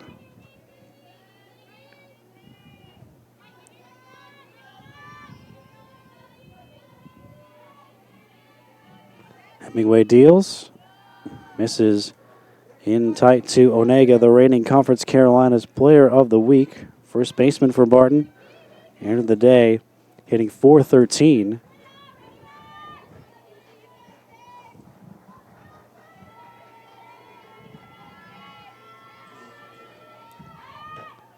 This is a little bit high. 3 balls and no strikes now on Onega. 2 on with nobody out here in the Barton first. Jones on board with a single. Rose on board with a single. Both on the infield. 3-0 outside, and now the bases are loaded with Bulldogs here in the top of the first inning. On 2 infield singles and a 4-pitch walk, and they're loaded now for Sierra Harp, who will have a chance to help her own cause before she even throws her first pitch. Junior out of Roanoke Rapids, North Carolina, batting with Hannah Jones at third, Michaela Rose at second, and Jessica Onega at first here on the top of the first. Hemingway deals and gets a strike on the outer edge.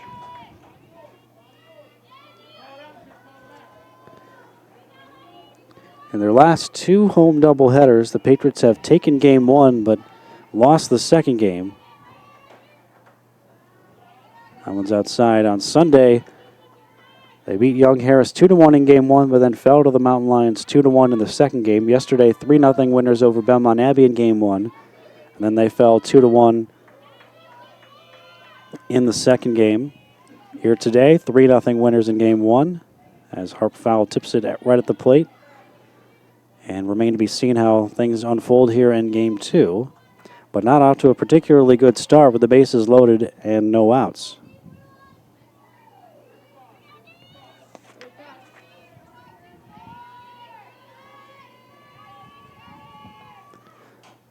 Another tapper foul by Harp. In game 1, Harp went 0 for 3. Came into today's action hitting .423, 1 home run, 12 runs batted in. A team high 8 doubles coming into play today. Tied for second in the conference. Bounce to short. Johnson coming home with it. And Welty's able to keep the foot on the plate to get the force.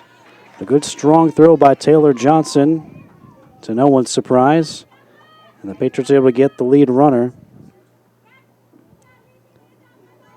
At the plate, Taylor Freeman.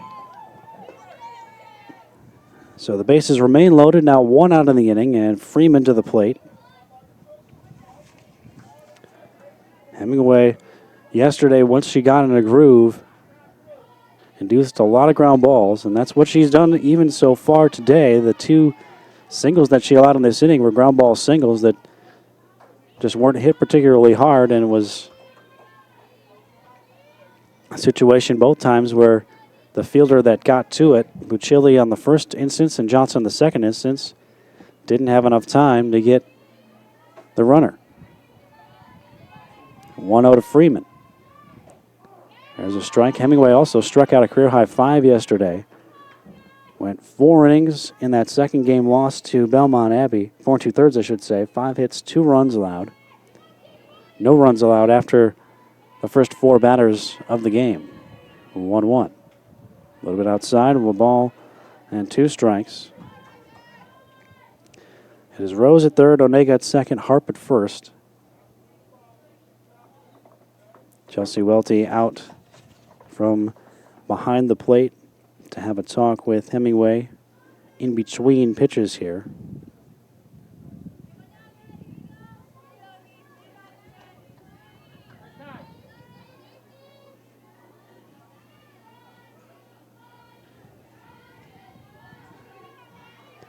Hemingway deals a 2-1 pitch.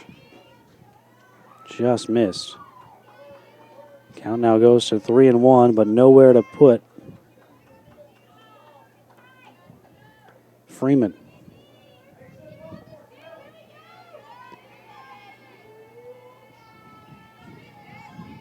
Pitch on the way.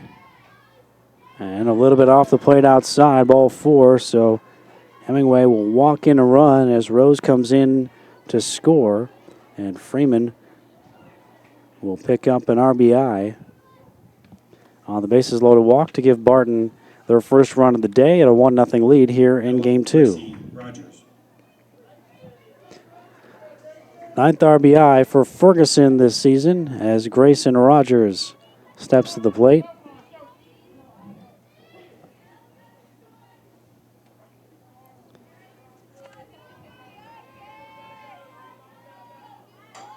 This one is fouled off right at the plate. Barton coming into today really has played better away from home Then at home, they're just 2-5 at home, 5-4 on neutral sites, and now 6-6 in true road games after the loss in Game 1.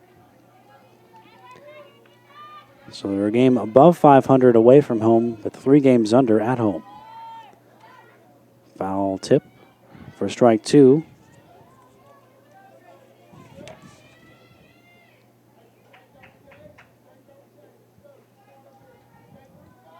Rogers in Game 1 went 1 for 3 at the plate. Both of the hits for Barton were 7th inning singles. And Caitlin Ellard got out of that jam to complete the shutout, her 4th of the season. Second in as many days, as this one is called a strike on the outside corner. Rogers will go down looking. Big first strikeout of the game for Hemingway. It's the second out of this first inning. And now McRae Knapp will bat with the bases full and 2 away. McRae Knapp.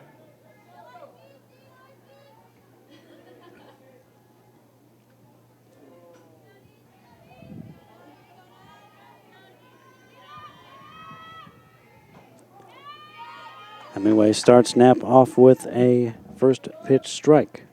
0 for 1 for Knapp in the first game, was lifted for a pinch hitter during one of her at-bats.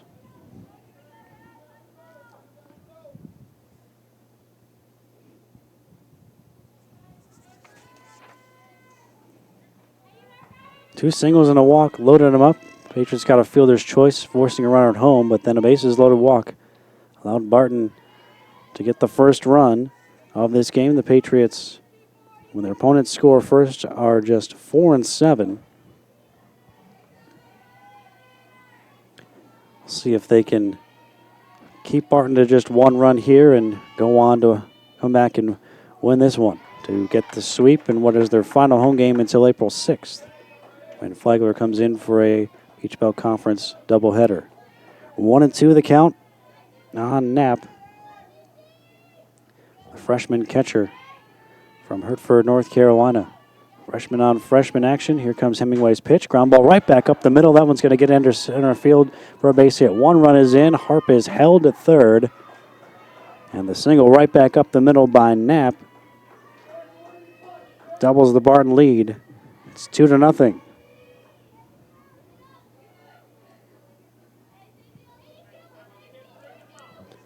So Knapp gets her 12th RBI, and Ashley Ferguson, the center fielder, comes up. Harp, Freeman, Knapp, third, second, and first for Barton. So they're out to a 2-0 lead. Big two-out hit here early on in this second contest.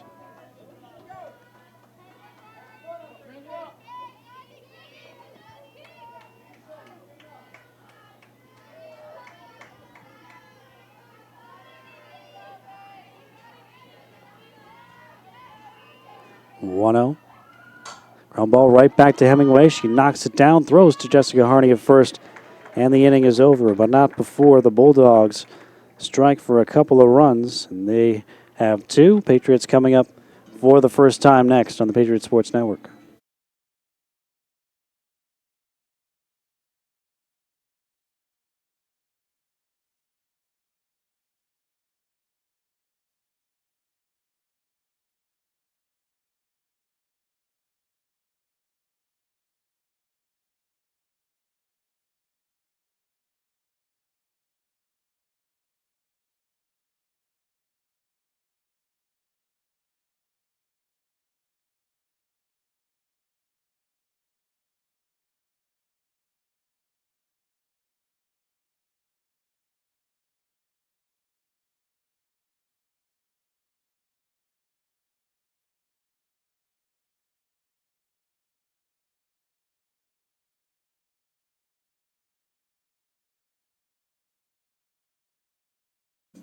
Patriot lineup for this second game. Leading off is the shortstop Taylor Johnson. Third baseman batting second, Angela Buccilli.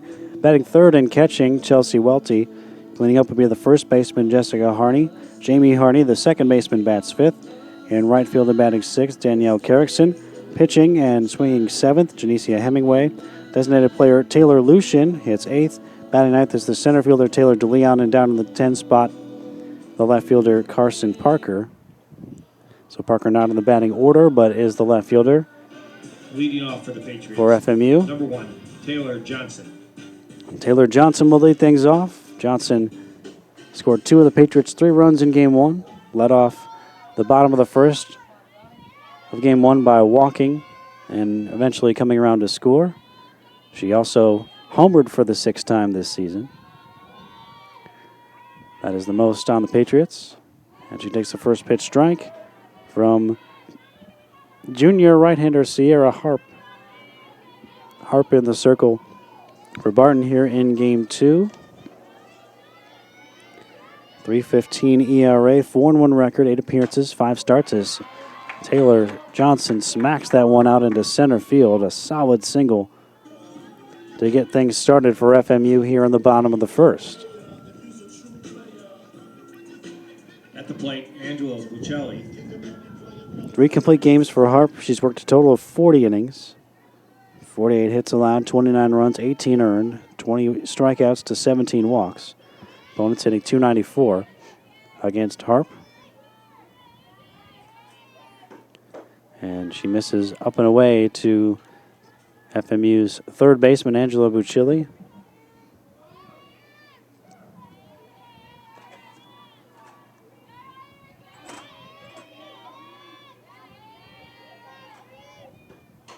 Buccelli grounds it just foul. Third base side. The defense for Barton here in Game 2. Out in left field is Taylor Freeman. Center fielder Ashley Ferguson. Michaela Meeks started in the circle in Game 1, is out in right. Get the infield defense after the pitch to Buccelli. She bunts it foul. 1-2. On the infield is Hannah Jones at third, Michaela Rose at short. Second baseman is Kelsey Carroll. And then at first base, Jessica Onega. Behind the plate, McCray Knapp. Taylor Johnson at first after a leadoff single. Barton with 2 first-inning runs. Patriots looking to answer right away. 1-2 to Buccelli. A little bit inside. 2 balls and 2 strikes. FMU will have a rare weekend off, at least in terms of softball. No weekend games, conference or otherwise, for Coach Valley and the Patriots. They will next be in action on Tuesday at USC Aiken for another PBC doubleheader. Grounder right back to the circle. Harp knocked it down, and then it's going to end up in no man's land on the second baseman's side of the bag. And the Patriots have 2 on with nobody out for Welty. Stepping into the picture, number 11, Chelsea Welty.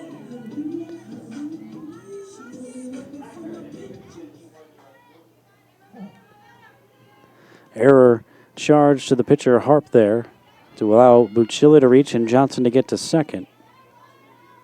First pitch to Welty. Misses low. Neither team made an error in Game 1. Patriots out hitting the Bulldogs 6-2 en route to that 3-0 victory.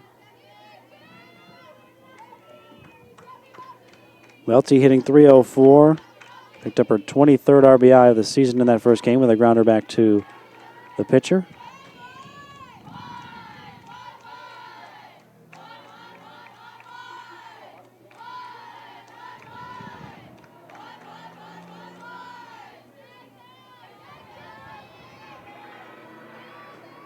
Welty grounds this one to the left side, and it gets past both the third baseman Jones and the shortstop Rose for a base hit out into left field. Johnson gets the stop sign at third. And just like Barton had on the top of this inning, now the Patriots have the bases loaded with nobody out. And Jessica Harney at the plate.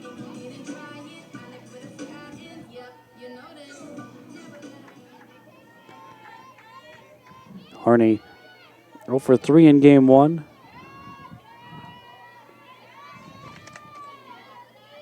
First one her way, and therefore a called strike, 0-1. Strikeout, ground out, foul ball. The ground out she had was a very sharp ground ball that nice play was made on. by the shortstop Rose. This one's popped up on the infield. It'll be an infield fly. So Nega makes the catch. So Harney will head back to the dugout with her sister Jamie now coming to the plate.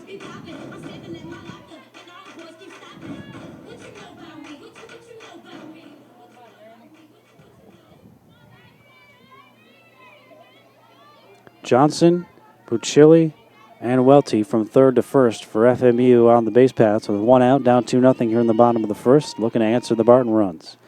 And Jamie Harney sends it foul back to the screen. Had a couple of hits in game one, a pair of singles. Also scored one of FMU's 3 runs. He's the only one to score other than Taylor Johnson, who scored twice.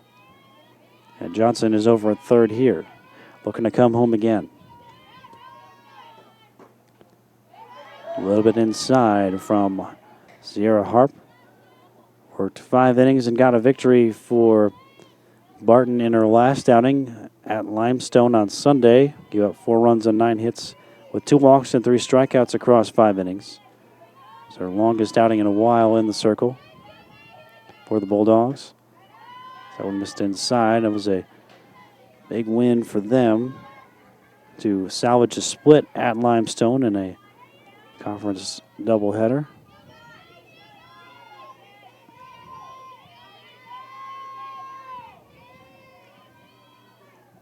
Two one on Jamie Harney. Rolls it up the third base side, just foul. Jones was up with it quickly. Was going to go home to try to get the force on the lead runner, Johnson. But home plate umpire Luke Glusko says foul. He is joined by Steve Rhodes over on the bases.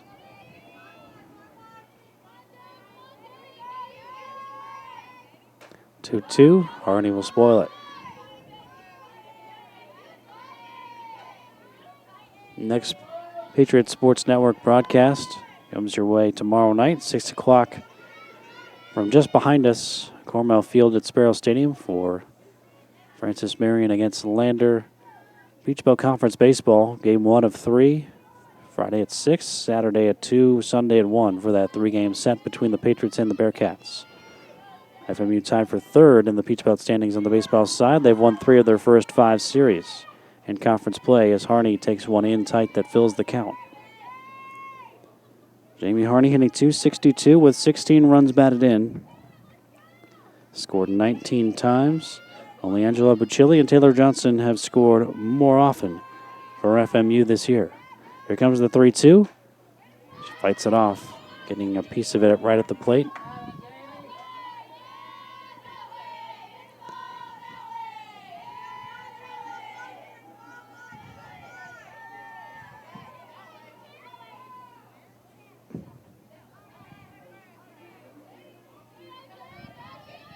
Three-two again. We'll do it once more. Johnson started the inning with a sharp single right back up the middle. Bucilli chopped one back to the pitcher who knocked it down, but wasn't able to make a play on it for an error. Welty then singled through the left side. For the Jessica Harney pop-up was the first out of the inning. Barton got 2 runs out of their bases loaded, nobody out situation in the top of this inning. They're just trying to at least do that here in the bottom of the inning. And they'll get at least one as Harney draws ball 4 for a bases loaded walk for an RBI. Johnson in to score. Chile moves up, as does Welty.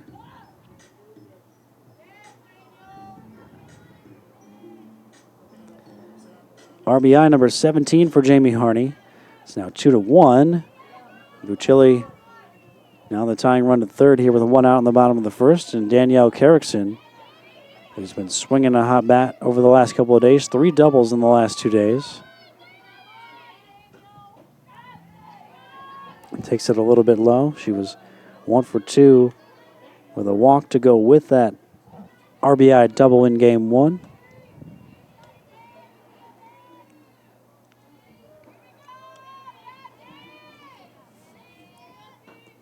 Erickson shoots this one out into left center field, a base hit Bucilli scores. Welty's being waved around. She will score as well. Jamie Harney gets to third, and Carrickson ends up on second. So Danielle Carrickson continues to swing a hot stick here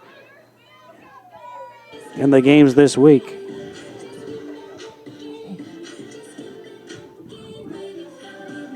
And the Patriots go from behind 2-0 to now up 3-2, and they have second and third with one out. Hemingway now a chance to help her own cause now that her teammates have helped her get the lead. She takes the first pitch strike.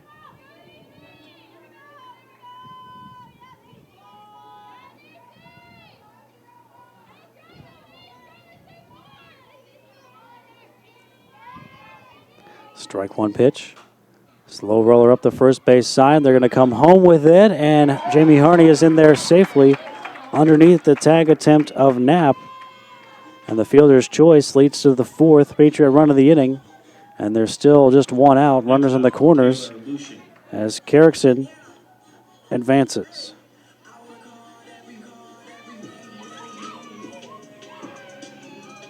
Now the designated player for the second game, Taylor Lucian. Lucian, redshirt freshman out of Cumming, Georgia. And now we'll have a meeting in the circle of the Bulldogs battery and the infield. So Carrickson with a 2-run double after the Jamie Harney bases loaded walk. And now Hemingway will get credit for an RBI with a fielder's choice. Harney's 17th RBI. RBI 16 and 17 for Carrickson, and Hemingway will get number 8.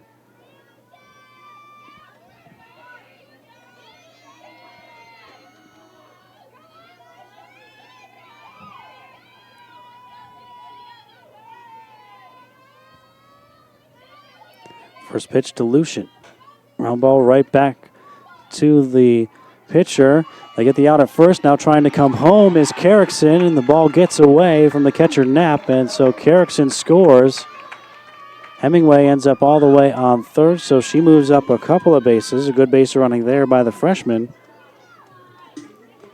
And Lucian gets a protective out as the Patriots have now pushed across 5 here and batted around here in the first inning as Taylor DeLeon comes to the plate.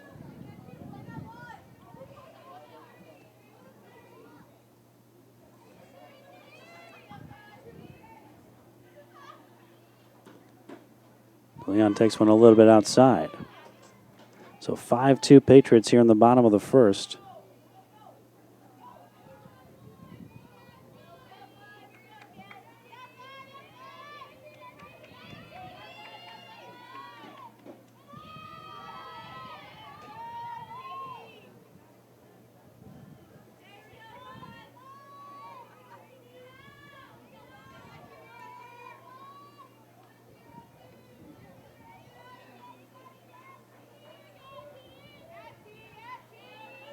Two-0. In there, 2-1.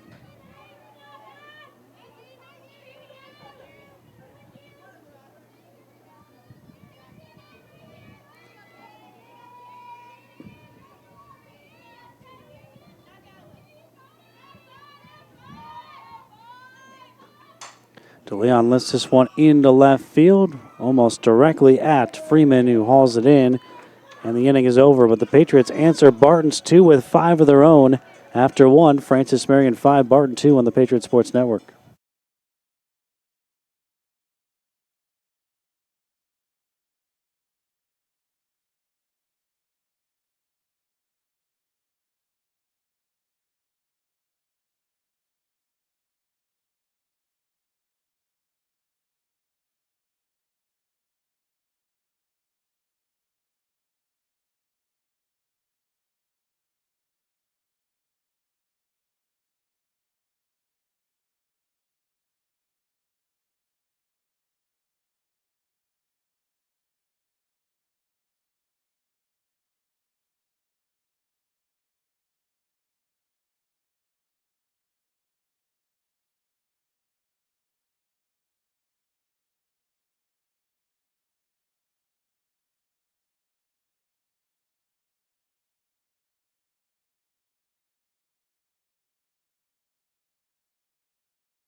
Janicia Hemingway back to work with a 3-run cushion now as we go to the top of the second, and she delivers a first pitch strike to Kelsey Carroll.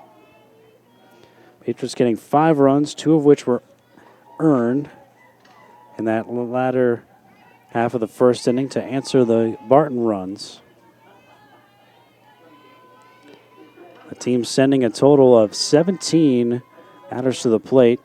Since rolled slowly to the left side, Bucilli calls off Hemingway, and a good idea. She had the better angle at it and the easier throw to make as her momentum was carrying her in that direction. And they make the play to retire Carroll for the first out here in the second. At the plate. So Carroll, the only person in both starting batting lineups not to bat, is retired to start the second.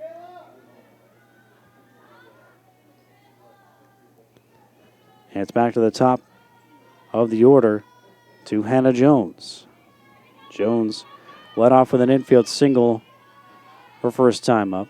Both teams with 3 hits in that first inning after they combined for just 8 in game 1. Barton had 3 hits in the first inning and just 2 in the entire 7 innings of game 1. Hemingway strike 1 pitch. Backs Jones off the plate. This is the 6th different Conference Carolina team that the Patriots have played. They have split with Mount Olive, Belmont Abbey, and Southern Wesleyan. Taken 2 out of 3 against Emmanuel College and swept Converse. It's a ground ball to the right side. Nice play by Jamie Harney throwing off of her back foot. Gets enough on it to throw out Jones, 2 down. The Patriots will play one more Conference Carolinas team, Erskine, next Wednesday. They were scheduled to play that one earlier in the season, but it was postponed until Wednesday of next week.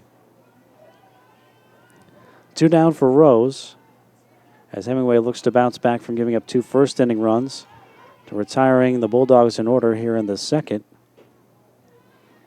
Rose singled her first time up, hit a slow roller just past Hemingway to the shortstop side of the circle, and by the time Taylor Johnson got to it, she wasn't unable to throw out Rose. Just wasn't hit hard enough for Johnson to have much of a chance at it.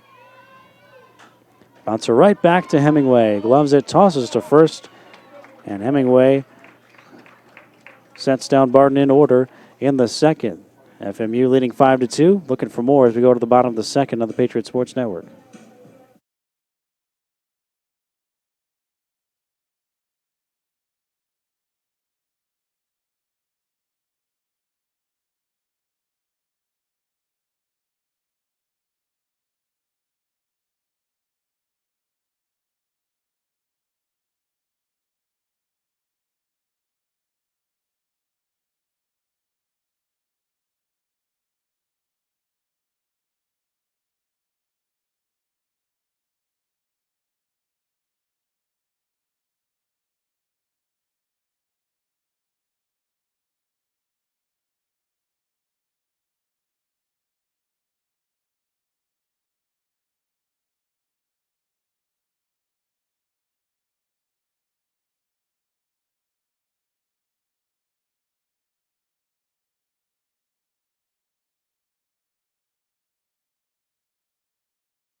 Patriots scored 5 times and batted around in the first, so Taylor Johnson, the leadoff hitter, will once again lead it off here in the bottom of the second. Johnson singled right back into center field her first time up. Scored on the bases loaded walk to Jamie Harney. Danielle Carrickson drove in 2 with a double. Hemingway picked up an RBI with a fielder's choice. And Lucian an RBI as well with a ground out. Strike on Johnson, 1-1. Taylor hitting .394 on the year. The senior from San Diego leads the conference in runs scored with now 34. Leads FMU in homers with 6. Grounds this one right back to Harp. Makes a nice play, reaching across her body to glove it, and throws out Johnson, who again hits the ball hard, but this time comes up Number empty. 3, Angela Buccelli. One away here in the bottom of the second, bringing up Chile.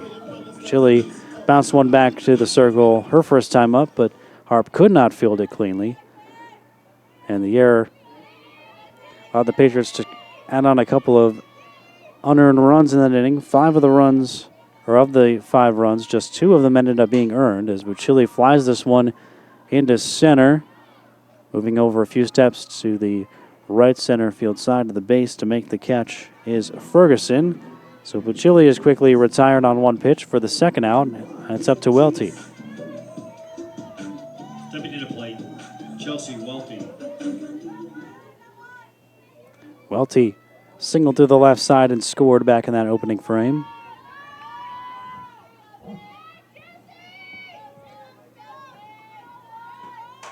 Welty drills this one into deep left center field, and it will be caught on the track by Ferguson. A heck of a running catch by Ferguson to take extra bases away from Welty. And both teams end up going down in order in the second. We go to the third, 5-2 Francis Marion on the Patriot Sports Network.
Top of the third, Jessica Onega to lead things off for Barton. Onega, Harp, and Freeman, 3, 4, and 5 to face Hemingway. Bounced back nicely from giving up a pair in the top of the first, retiring Barton in order in the second. Patriots went down in order in their half of the second as well as Onega drills one foul down the left field line.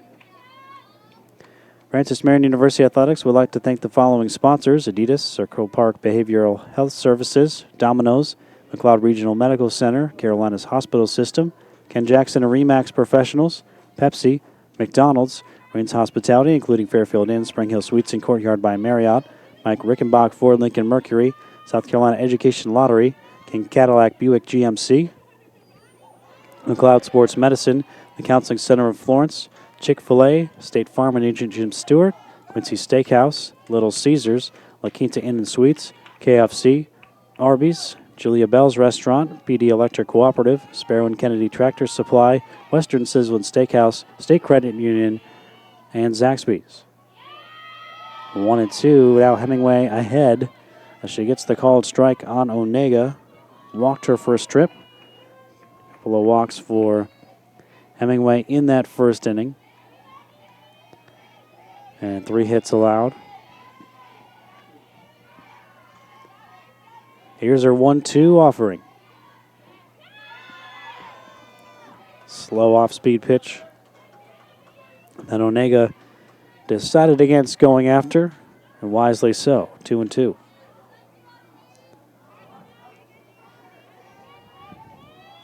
Onega, senior out of Belglade, Florida. Waiting on the pitch. Here it comes from Hemingway. Cut on and missed, and Hemingway has her second strikeout. 1 up and 1 down here in the top of the third. That'll bring up the pitcher, Sierra Harp. Sierra Harp. reaching on a fielder's choice last inning. And with the bases loaded and nobody out, grounded to Johnson, and Johnson fired home to Welty to get the force. Harp fouls this one off. Like Hemingway, she bounced back nicely after giving up some first inning runs, retiring Francis Marion in order in the bottom of the second.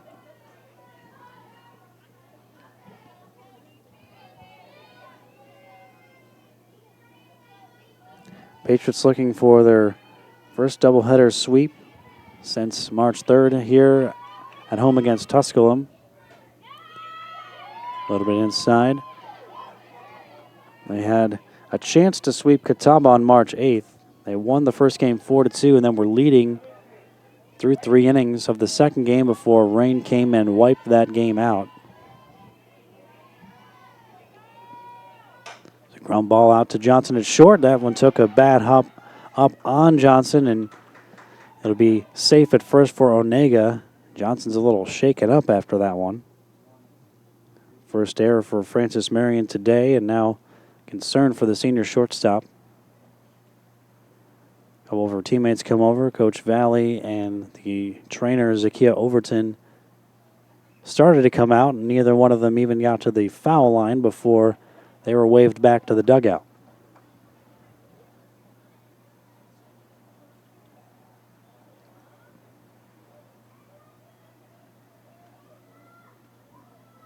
So Johnson shakes it off. Taylor Freeman. 1 on, 1 out for Barton now here in the third as Freeman digs in. Drew a bases loaded walk. Her first trip here in the second game, picking up her 9th RBI. Outside with the delivery from Hemingway. Freeman 0 for 3 in game 1. Harp at first with 1 out, 5-2 FMU. In the top of the third as time is called by Freeman. She briefly steps out of the box.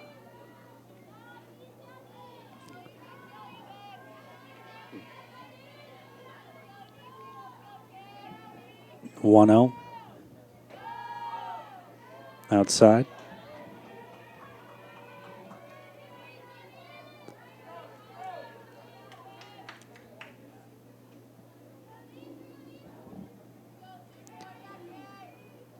And again, in between pitches, Freeman talking to the home plate umpire, Luke Glusko, about something.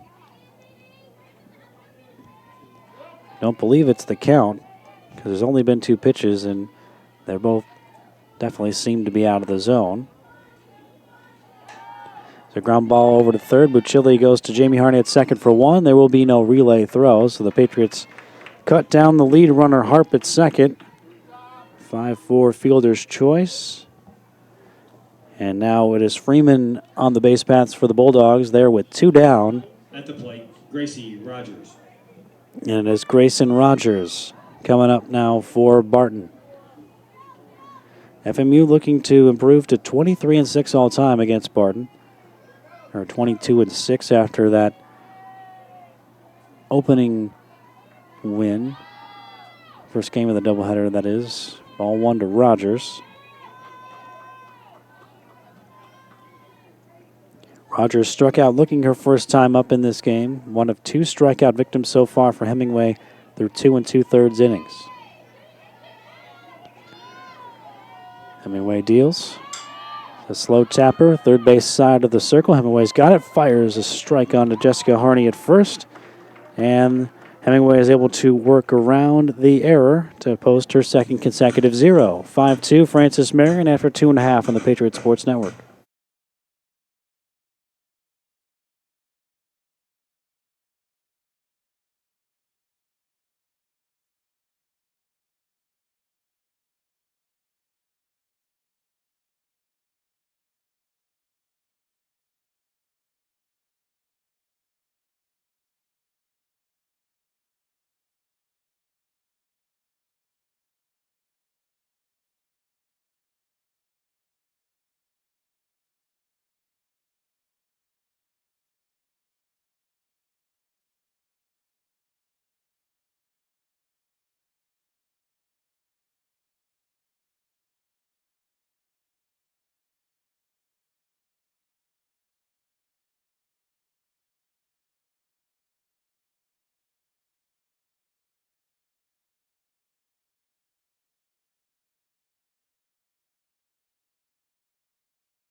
Jessica Harney leads things off for Francis Marion, bottom of the third, looking to add 2, a 5-2 lead. Sierra Hart back to work, bounced back after giving up those 5 runs in the first with a 1-2-3 second. First pitch to Jessica Harney, runs a little bit in off the plate, and the throw goes out into center field.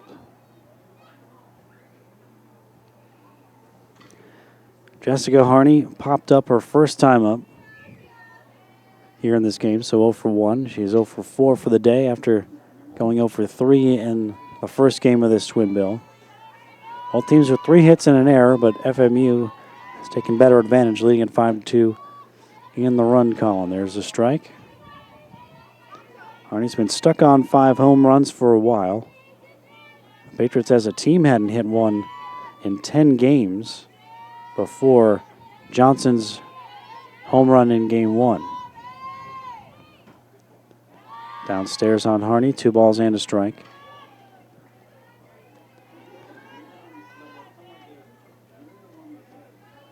Over the weekend, Coach Valley switched Welty and Harney in the order. Harney had been hitting third and Welty fourth. 2-1. Hewed out past the diving shortstop Rose. A base hit for Jessica Harney, finally rewarded for hitting the ball hard over these last couple of days.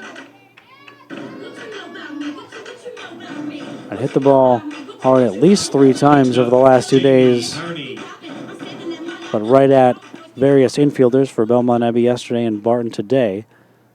But gets one past the shortstop here for a leadoff single.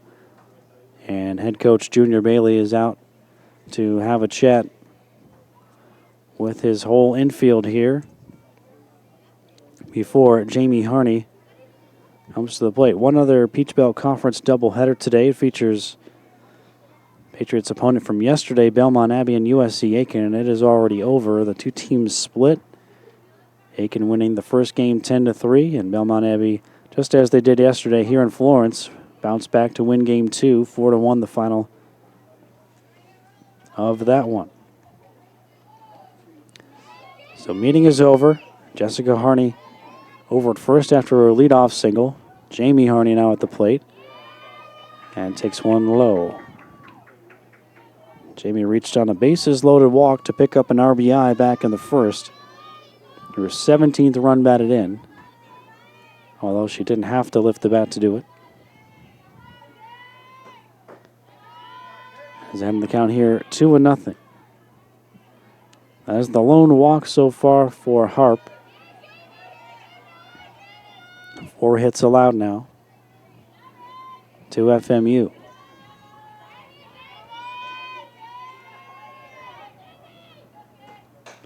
One hit high in the air out into right. And catch is made by the right fielder Meeks. Jessica Harney will stay put at first as Jamie Harney is the first out of this third inning, and it brings up Danielle Carrickson. 4th straight game with a double for Carrickson. Had a 2-run double back in the first. That put FMU on top 3-2. They added 2 more, including her coming in to score later in the inning on a Lucian ground ball.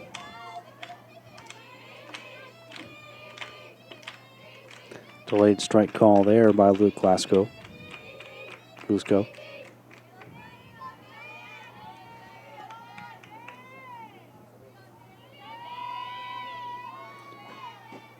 This one is outside. Carrickson up to 8 doubles, tied for second on FMU with Taylor Johnson. Chelsea Welty with 10 doubles leads the team.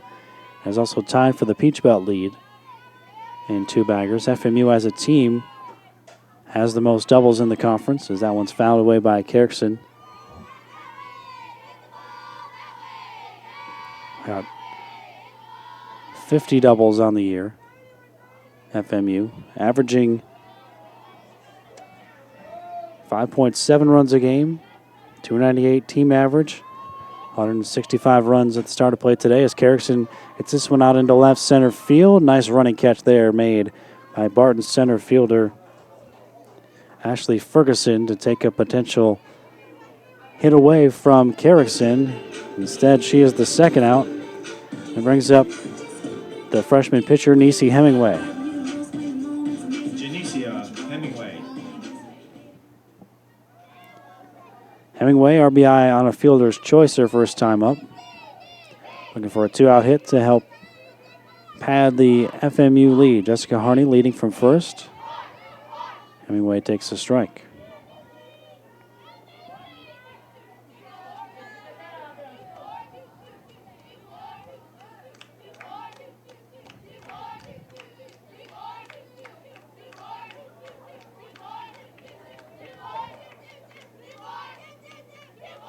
Strike one pitch, inside a ball and a strike.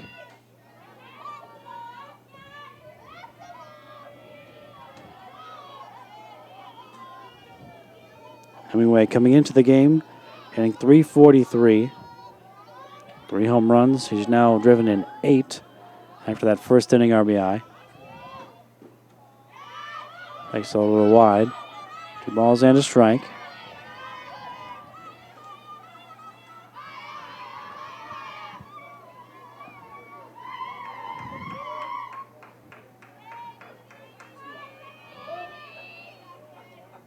Two one. A little outside. Good eye by Hemingway. 3 balls and a strike. Jessica Harney still over there at first base after her leadoff single. I've seen a couple of balls put into the air by the hitters behind her, keeping her from being able to advance. But Hemingway ahead in the count here, 3-1. Pitch from Harp. Grounded to the right side. That one's going to get through. Base hit for Hemingway. Harney hits the bag at second. She will stop there. So a nice single to the opposite field by the Patriots pitcher. At the plate, 22, Taylor Lucian. 2 on, 2 out. Designated player Taylor Lucian now to the dish.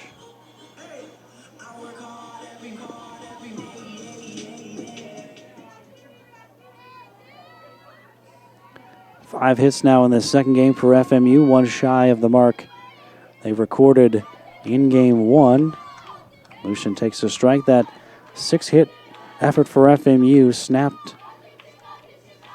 a 6-game streak in which the Patriots were held to 5 hits or fewer.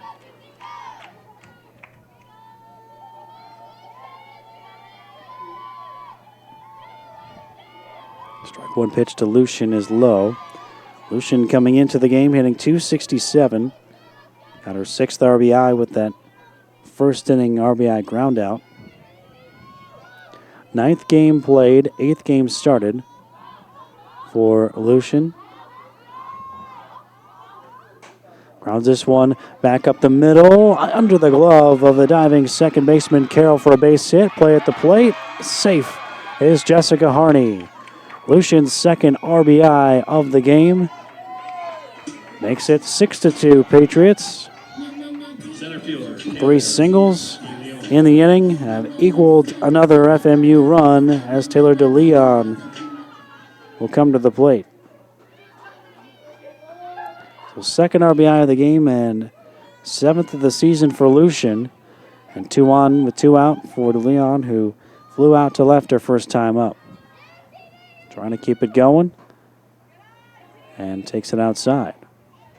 The catcher Knapp there held it there for an extra couple of beats to try to get the strike called from home plate umpire Luke Lusko, but he wasn't buying it.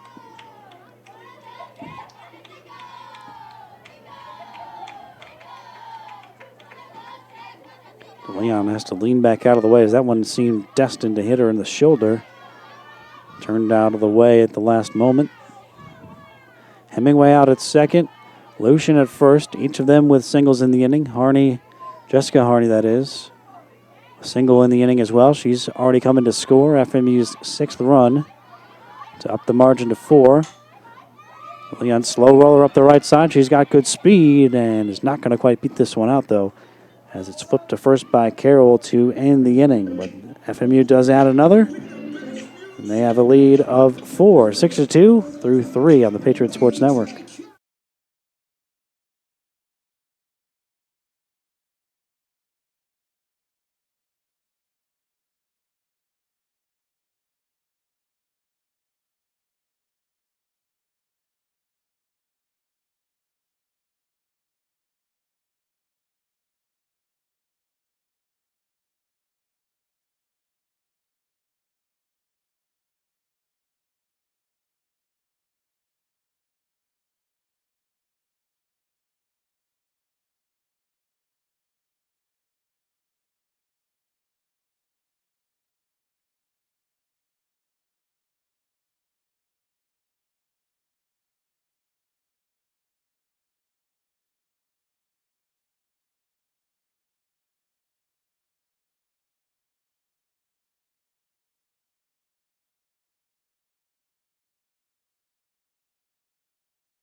McCray Knapp McCray, Knapp. leads off for Barton. Here in the top of the fourth, Ferguson and Carroll to follow. It's the bottom trio of the order to face Hemingway, who has once again bounced back after giving up a couple first-inning runs. The only runner over the second and third innings came on a Patriot error behind Hemingway.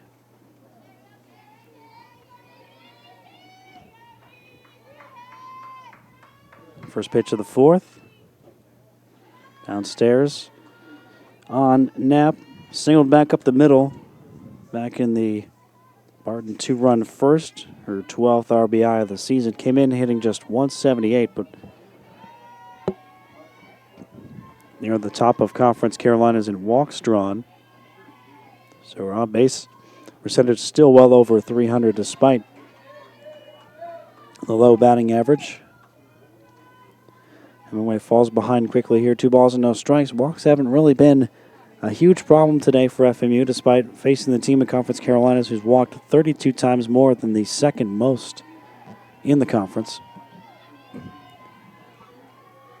Allard walked just 1 in game 1, and now 2 for Hemingway so far in game number 2, but she has fallen behind Knapp 3-0 to start off this 4th inning.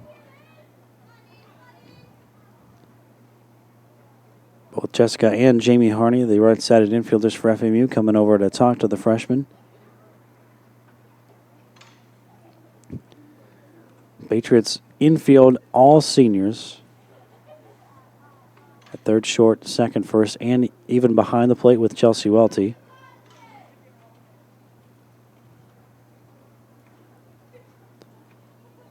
A blind umpire coming out to break up the conversation between the Harneys and Hemingway.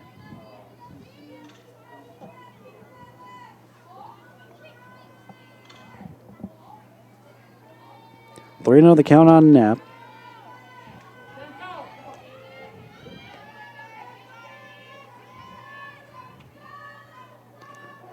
And she delivers a strike. Hemingway on the season, a 5-4 record for the Patriots. A ground ball heavy pitcher when she is going strong.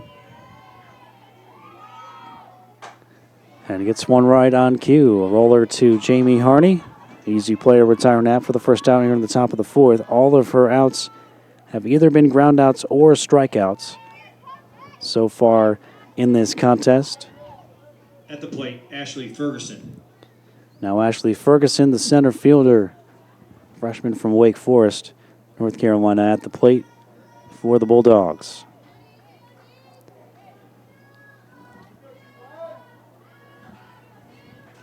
FMU looking to end with a 3-5 8-game homestand. Another ground ball. Harney, nice backhanded stop as she tried to exchange it, though, from glove hand to throwing hand. She couldn't get it out of her glove as she tried to throw from her knees. Would have been close at first base had she been able to complete that exchange cleanly. But as it is, it's an infield single for Ferguson. 4th hit for Barton and first since the opening inning. And they have a 1-out base runner for Kelsey Carroll, the second baseman. Carroll bounced to third her first time up in this game. Runner bluffs over at first base, and Hemingway apparently just missed. Carroll is now 0 for 3 for the day after going 0 for 2 in game 1 against Caitlin Ellard.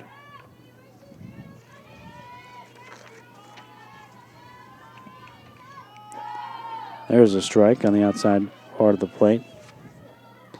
In game 1, Carroll popped up twice. 6 runs on 6 hits with an error for FMU. 2 runs on 4 hits with an error for Barton. Hemingway's 1-1. Bunt is pulled back. 2 balls and a strike.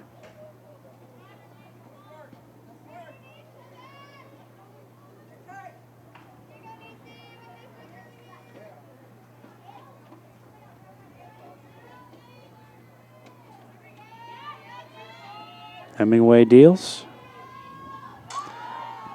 Bunted right in front of the plate. Welty throws to second. And Johnson had her foot come off the base. The throw was a little bit wide of the mark from Welty. And that forced Johnson to pull her foot off the bag. And she couldn't get it back on it in time to record the out on Ferguson. So it's a throwing error by Welty that allows Carroll to reach on the fielder's choice. Second error of the game for Francis Marion. Now 2 on with 1 out for the leadoff hitter, Jones. Hemingway overs in a strike. Single and a ground out for Jones. The ball on the ground twice against Hemingway. Infield single her first time up. Rolled one slowly up the third base side. That Bucilli got to, but it wasn't hit very hard, so Bucilli never had a chance to throw her out. Puts this one in the air down the first base side. Jessica Harney in pursuit, but it wasn't hit high enough for her to be able to get over there right near the edge of the fence to haul it in, so it's strike 2.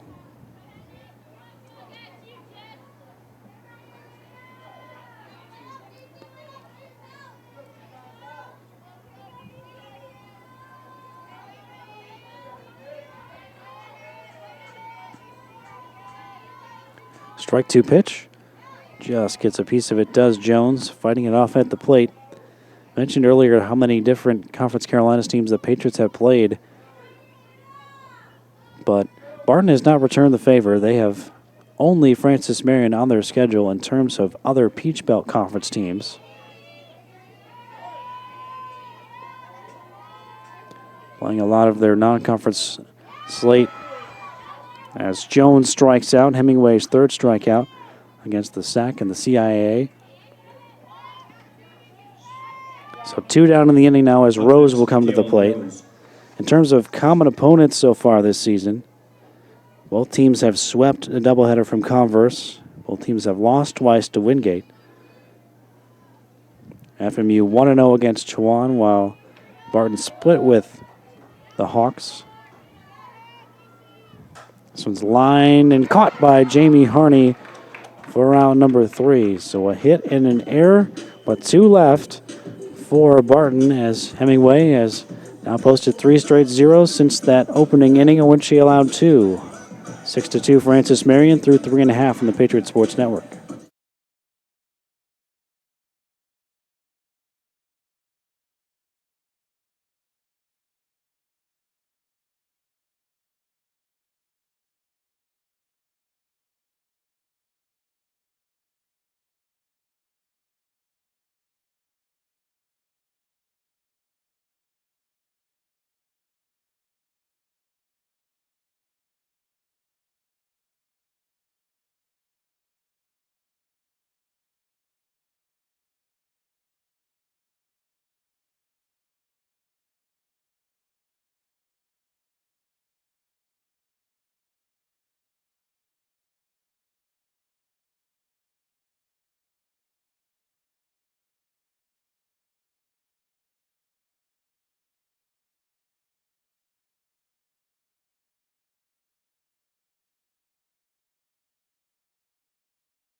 New pitcher for Barton.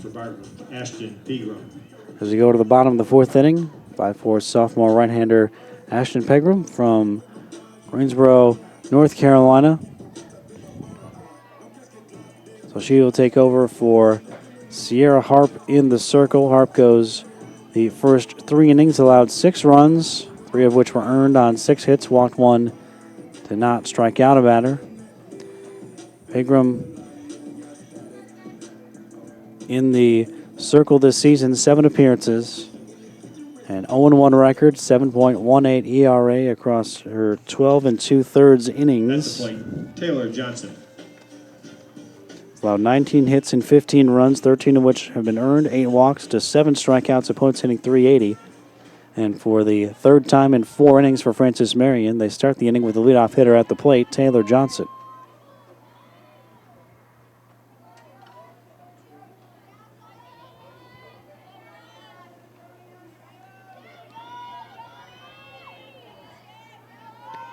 Here's the first one to Johnson. It's upstairs. Johnson, Buccilli, Welty here on the FMU 4th as they look to tack on to a 6-2 advantage. They got 5 in the first to enter Barton's 2 and then 1 last inning. On the 2-out RBI single by Lucian. Lucian with 2 runs batted in. Same for Danielle Carrickson. 1 apiece for Jamie Harney and Niecy Hemingway. As Johnson takes a strike, she singled and scored back in the opening inning, then bounced back to the pitcher her last time up.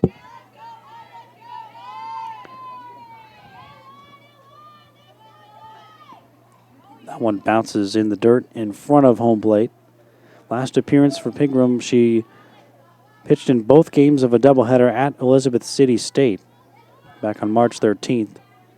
In the first game, worked an inning, gave up 2 runs on 3 hits. In the second, she started, gave up hits to both of the batters she faced, and then came out. This one's flown out into right. Moving over to make the catch is Meeks. Johnson erased, 1 out. Here in the bottom of the 4th, that'll bring Angela Buccilli to the plate.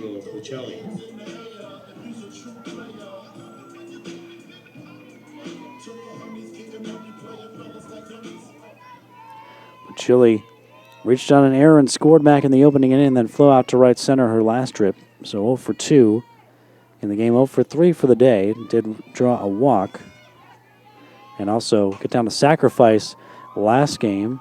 Drives this one out into left center field, but the catch is made out there by Freeman. Another fly ball out for FMU. And Pigram is off to a good start. 2 up and 2 down here in the bottom of the 4th, and it'll be up to Catcher number 11, Chelsea Welty.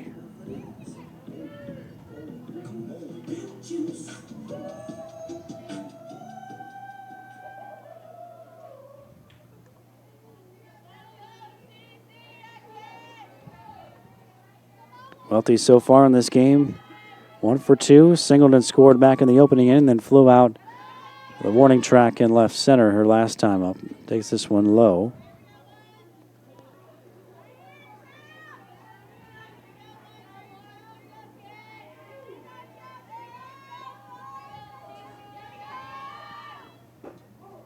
There's a strike. Pigram looking to retire the side in order here in the bottom of the 4th, as Harp did in the second.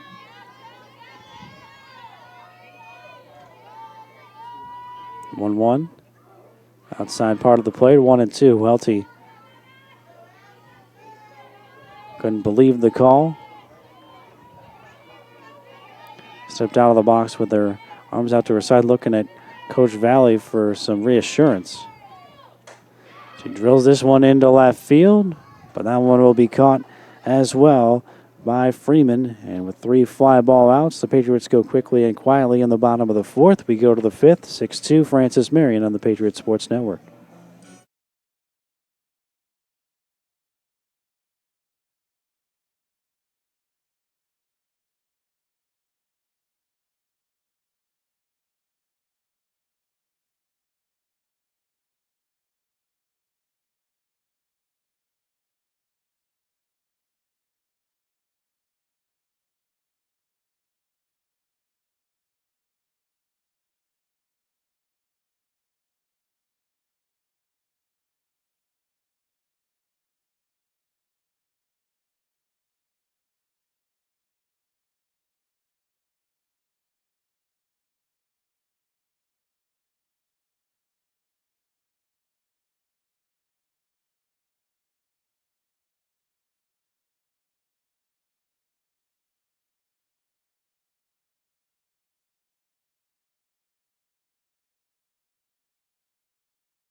Hemingway back to work as we go to the top of the 5th inning. Francis Marion 6, Barton 2. Jessica Onega at the plate to get things started in the Bulldog 5th. Harp and Freeman to follow, 3, 4, and 5.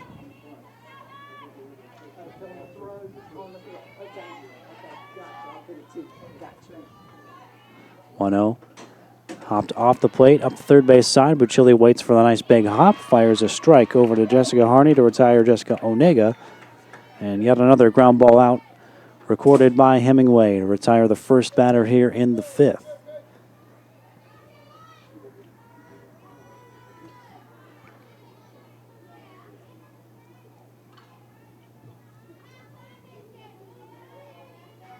Nine ground ball outs so far for Hemingway. Of the 13 she's recorded, 3 of the other 4 have been strikeouts, and then 1 line drive right at second baseman Jamie Harney. That was off the bat of Rose to end the 4th inning. This Pigram at the plate. She took over in the circle in last half inning. Lines one off of the glove of Hemingway, deflects right to Jamie Harney. And she makes the play.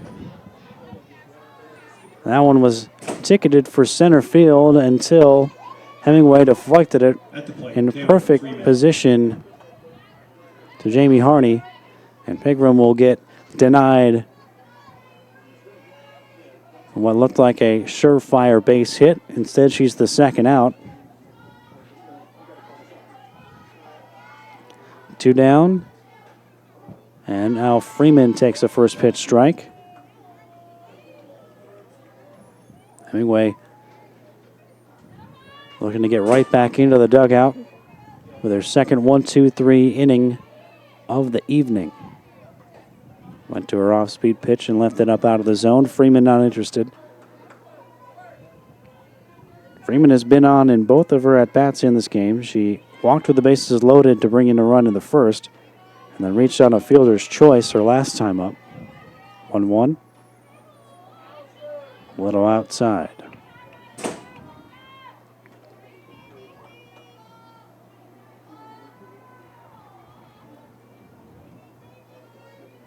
Patriots will send the middle of their lineup to the plate when we get to the bottom of the 5th.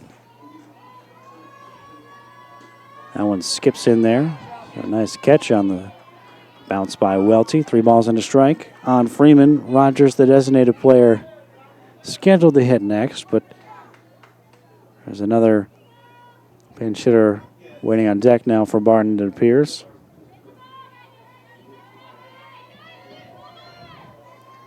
Hemingway deals. Hopped off of the plate,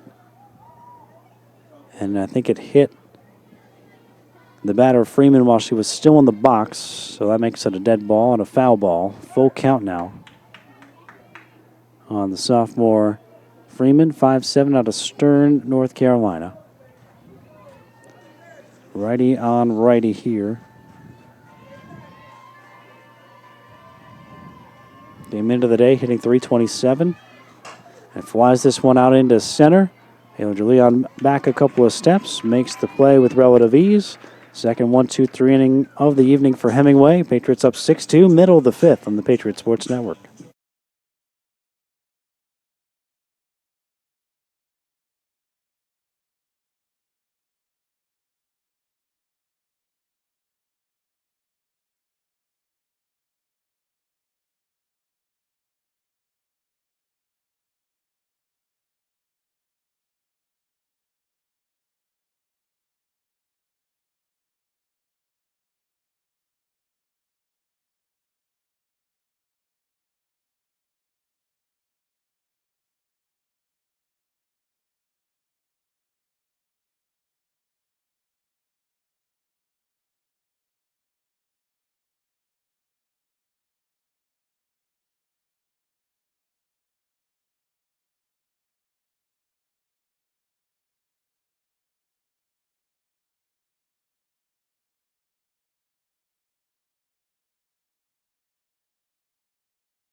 Jessica Harney leads off for Francis Marion in the bottom of the fifth. 6-2 lead over Barton for the Patriots.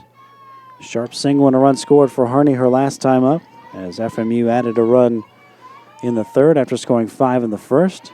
She takes a strike here from sophomore righty Ashton Pegram.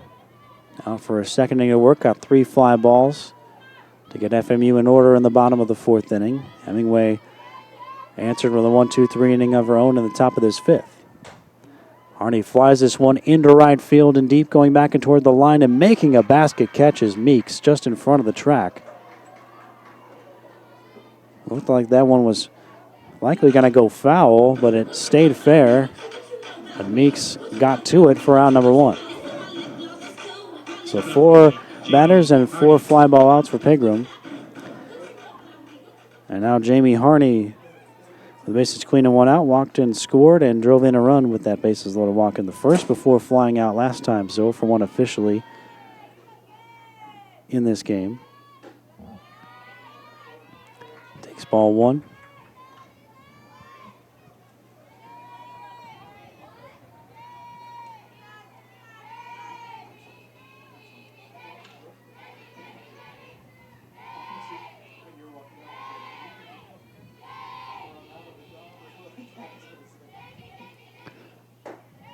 Jamie Harney takes one high, 2 balls and no strikes. Patriot baseball in town this weekend, Friday, Saturday, Sunday on the Patriot Sports Network. 6 o'clock tomorrow for the series opener. Patriots are expected to send senior right-hander Evan Flynn to the mound. He's an unblemished 4-0 on the season. Saturday at 2 and Sunday at 1 for FMU. 18-9 overall, 9-6 in conference play. That's good for a tie for third in the conference. 10-5 win at Claflin yesterday. 1-1 now on the season against the Panthers, who won here in Florence.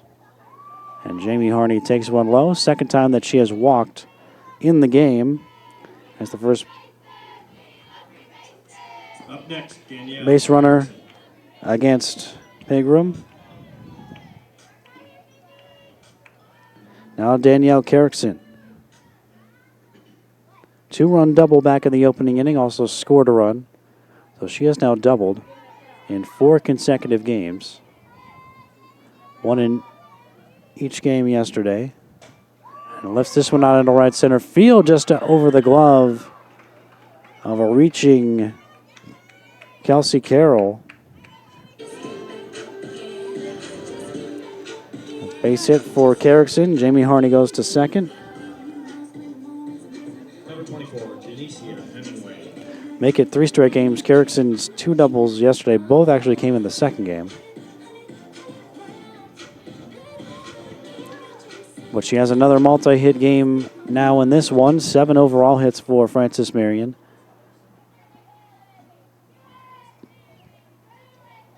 So we'll have a meeting at the mound here.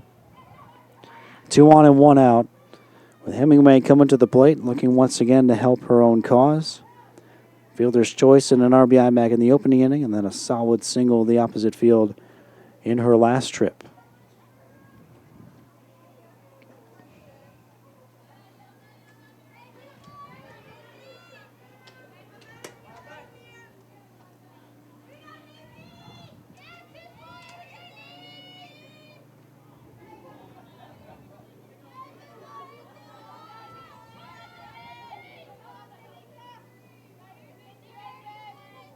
Jamie Harney at second, Danielle Carrickson at first, with a 1 out and a 4-run FMU lead. First pitch to Hemingway, down out of the zone. Hemingway now with 8 runs batted in after her first inning RBI. Part of a 5-run inning for Francis Marion. A big inning to respond to the Barton 2 spot in the top of that first. Hemingway grounds this one sharply back up the middle. That's a base hit. Jamie Harney being waved around from third, play at the plate. She beats the tag, now throw to third. And safe at third. Going around the tag of Jones is Carrickson. Jones would have had a second chance to try and tag out Carrickson as she overslid the base. but she didn't try a second time, and so Carrickson was able to get back on the base. So 2 chances for Barton to get some outs on the base paths there, but they couldn't get the runner at home or the runner at third. Hemingway ends up on second behind the play. At the plate, Taylor Lucian.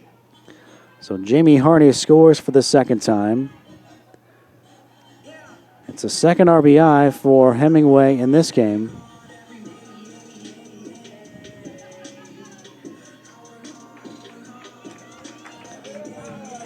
It's now 7-2, and the Patriots will now pinch run for their pitcher, Hemingway.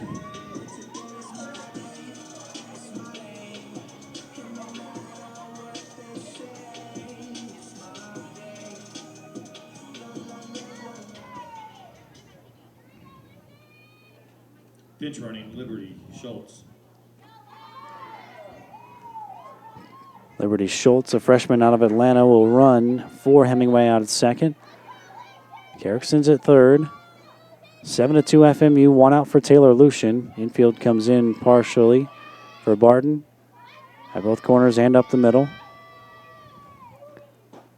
There's a strike to Lucian, who's driven in a run in each of her at-bats. RBI ground out in the first, RBI single back up the middle in the third.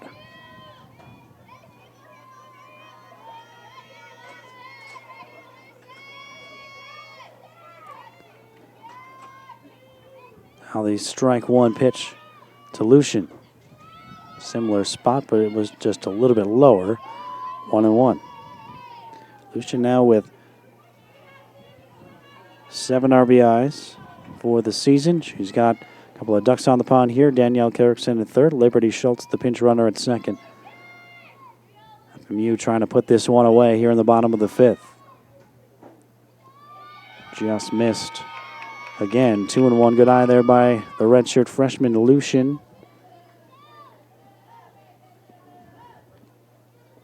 She and Schultz, the 2 native Georgians on this FMU roster.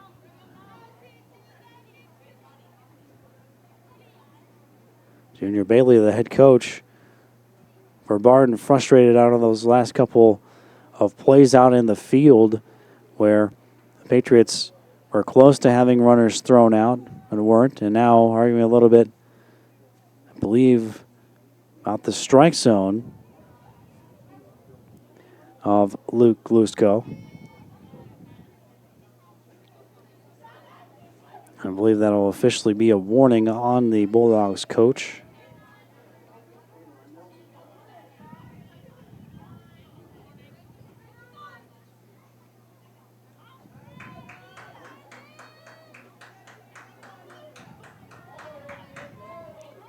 Two and one on Lucian as we get back to play here after the brief but heated conversation between coach and umpire. Lucian lifts this one back a second. It's going to fall in for a base hit. Schultz will stop at third. Had to wait to make sure it was going to fall in. In to score comes Carrickson. And it's 3 RBIs now for Lucian. And it's an 8-2 FMU lead with DeLeon coming to the plate.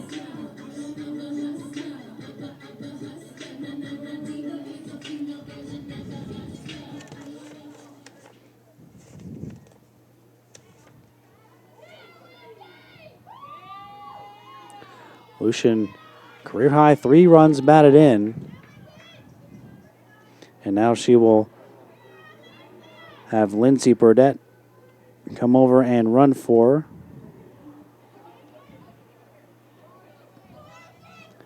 Burdett, the freshman out of Myrtle Beach. Schultz at third, Burdett at first. Leon at the plate. 0 for 2 with a fly ball and a ground out. 8-2 now, Patriots. 5 in the first, 1 in the third, 2 here in the 5th. Upstairs. Of course, in college softball, if you're leading by 8 runs after 5 or 6 innings, that's it. No need to finish out the 7.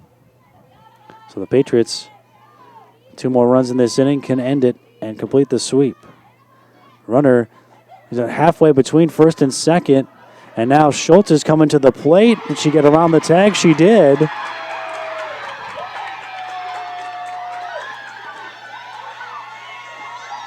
And behind the play, Lindsey Burdett ends up all the way at third base. And now the coach for Barton comes out again.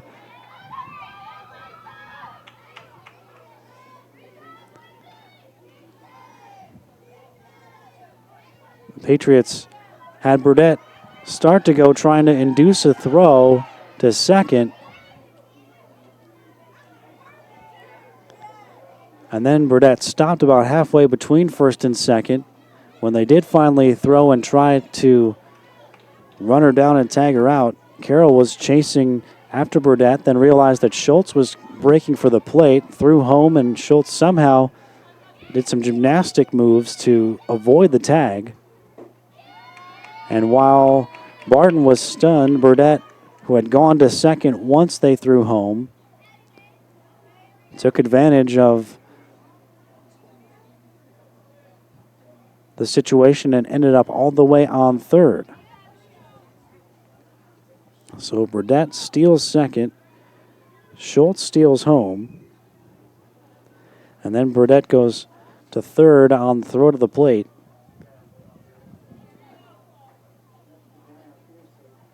And now there's discussion over what the count is on Leon at the plate. I believe it should be 3-0. Scoreboard says 2-0. Umpires are getting together to talk about it. And it is 2-0 according to the home plate umpire.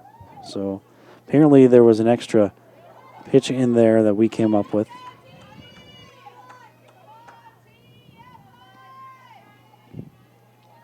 So the 2-0 on the way. Now it's 3-0.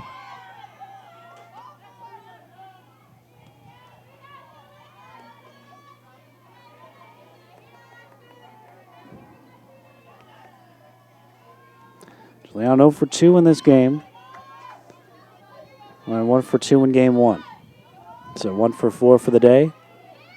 Burdett at third with 1 out. There's a strike. Can end it right here if she can drive home Lindsey Burdett. Patriots are run away from finishing out this sweep up 9-2 here in the last of the 5th.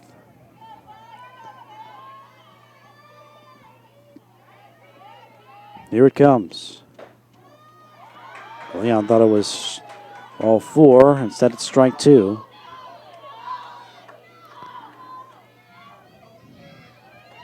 Top of the order would be next, if necessary, Taylor Johnson.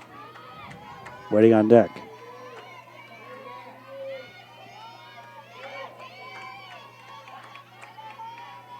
Three, 2. Fouled away.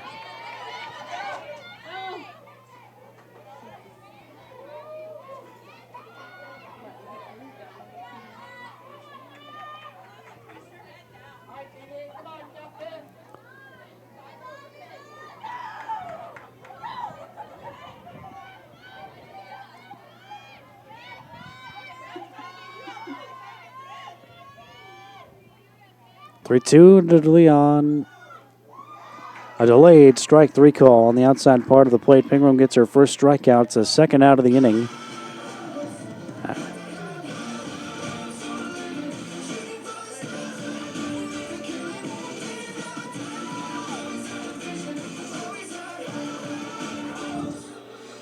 Taylor Johnson. Now Taylor Johnson with her on at third and 2 outs. Johnson singled and scored in the opening inning. 1 for 3, trying to drive in Lindsey Burdett to win it here for Francis Marion. Takes it high.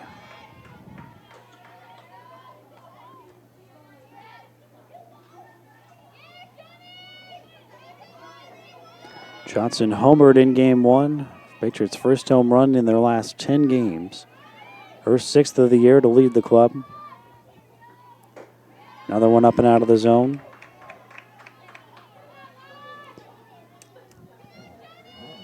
If the inning continues, either the third out is made or the run comes in to score. or the third out isn't made and the run doesn't come to score, Bucilli would be next. There's a strike on Johnson.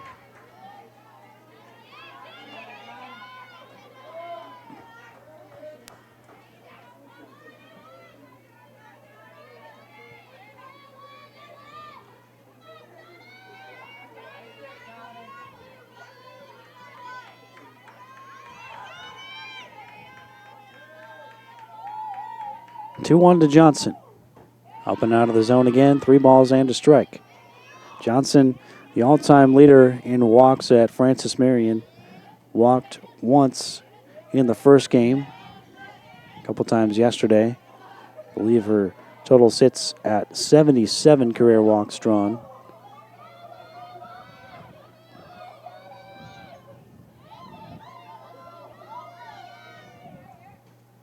Shoots this one out into center field, and that will do it. Burdette scores, and Johnson wins it for Francis Marion in walk-off fashion as they will win this one. The 8-run mercy rule leading 10-2, 4 runs here in the bottom of the 5th inning.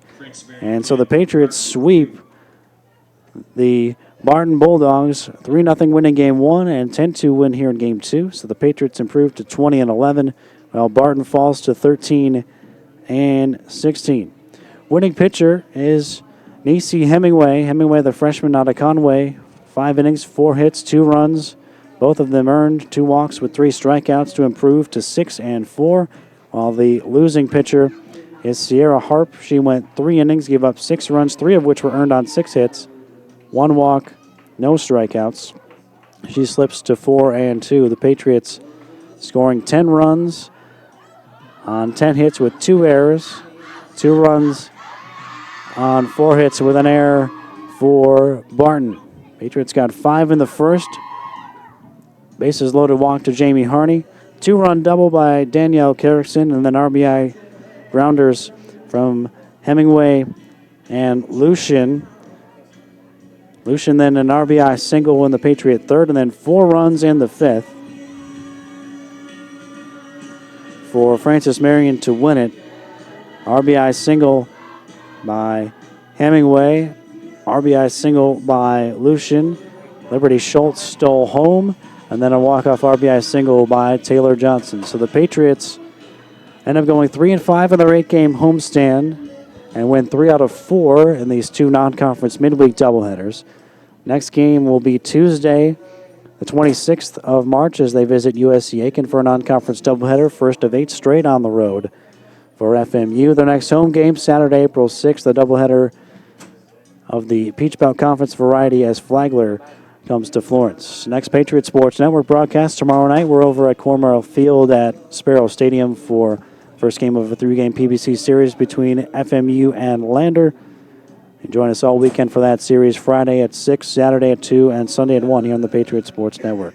That'll do it for tonight's broadcast from the Griffin Athletic Complex and the FMU Softball Stadium. A pair of wins for the Patriots softball team, 3-0 and 10-2 in 5 innings over Barton. Rob Lau signing off. Good night. Go Pats.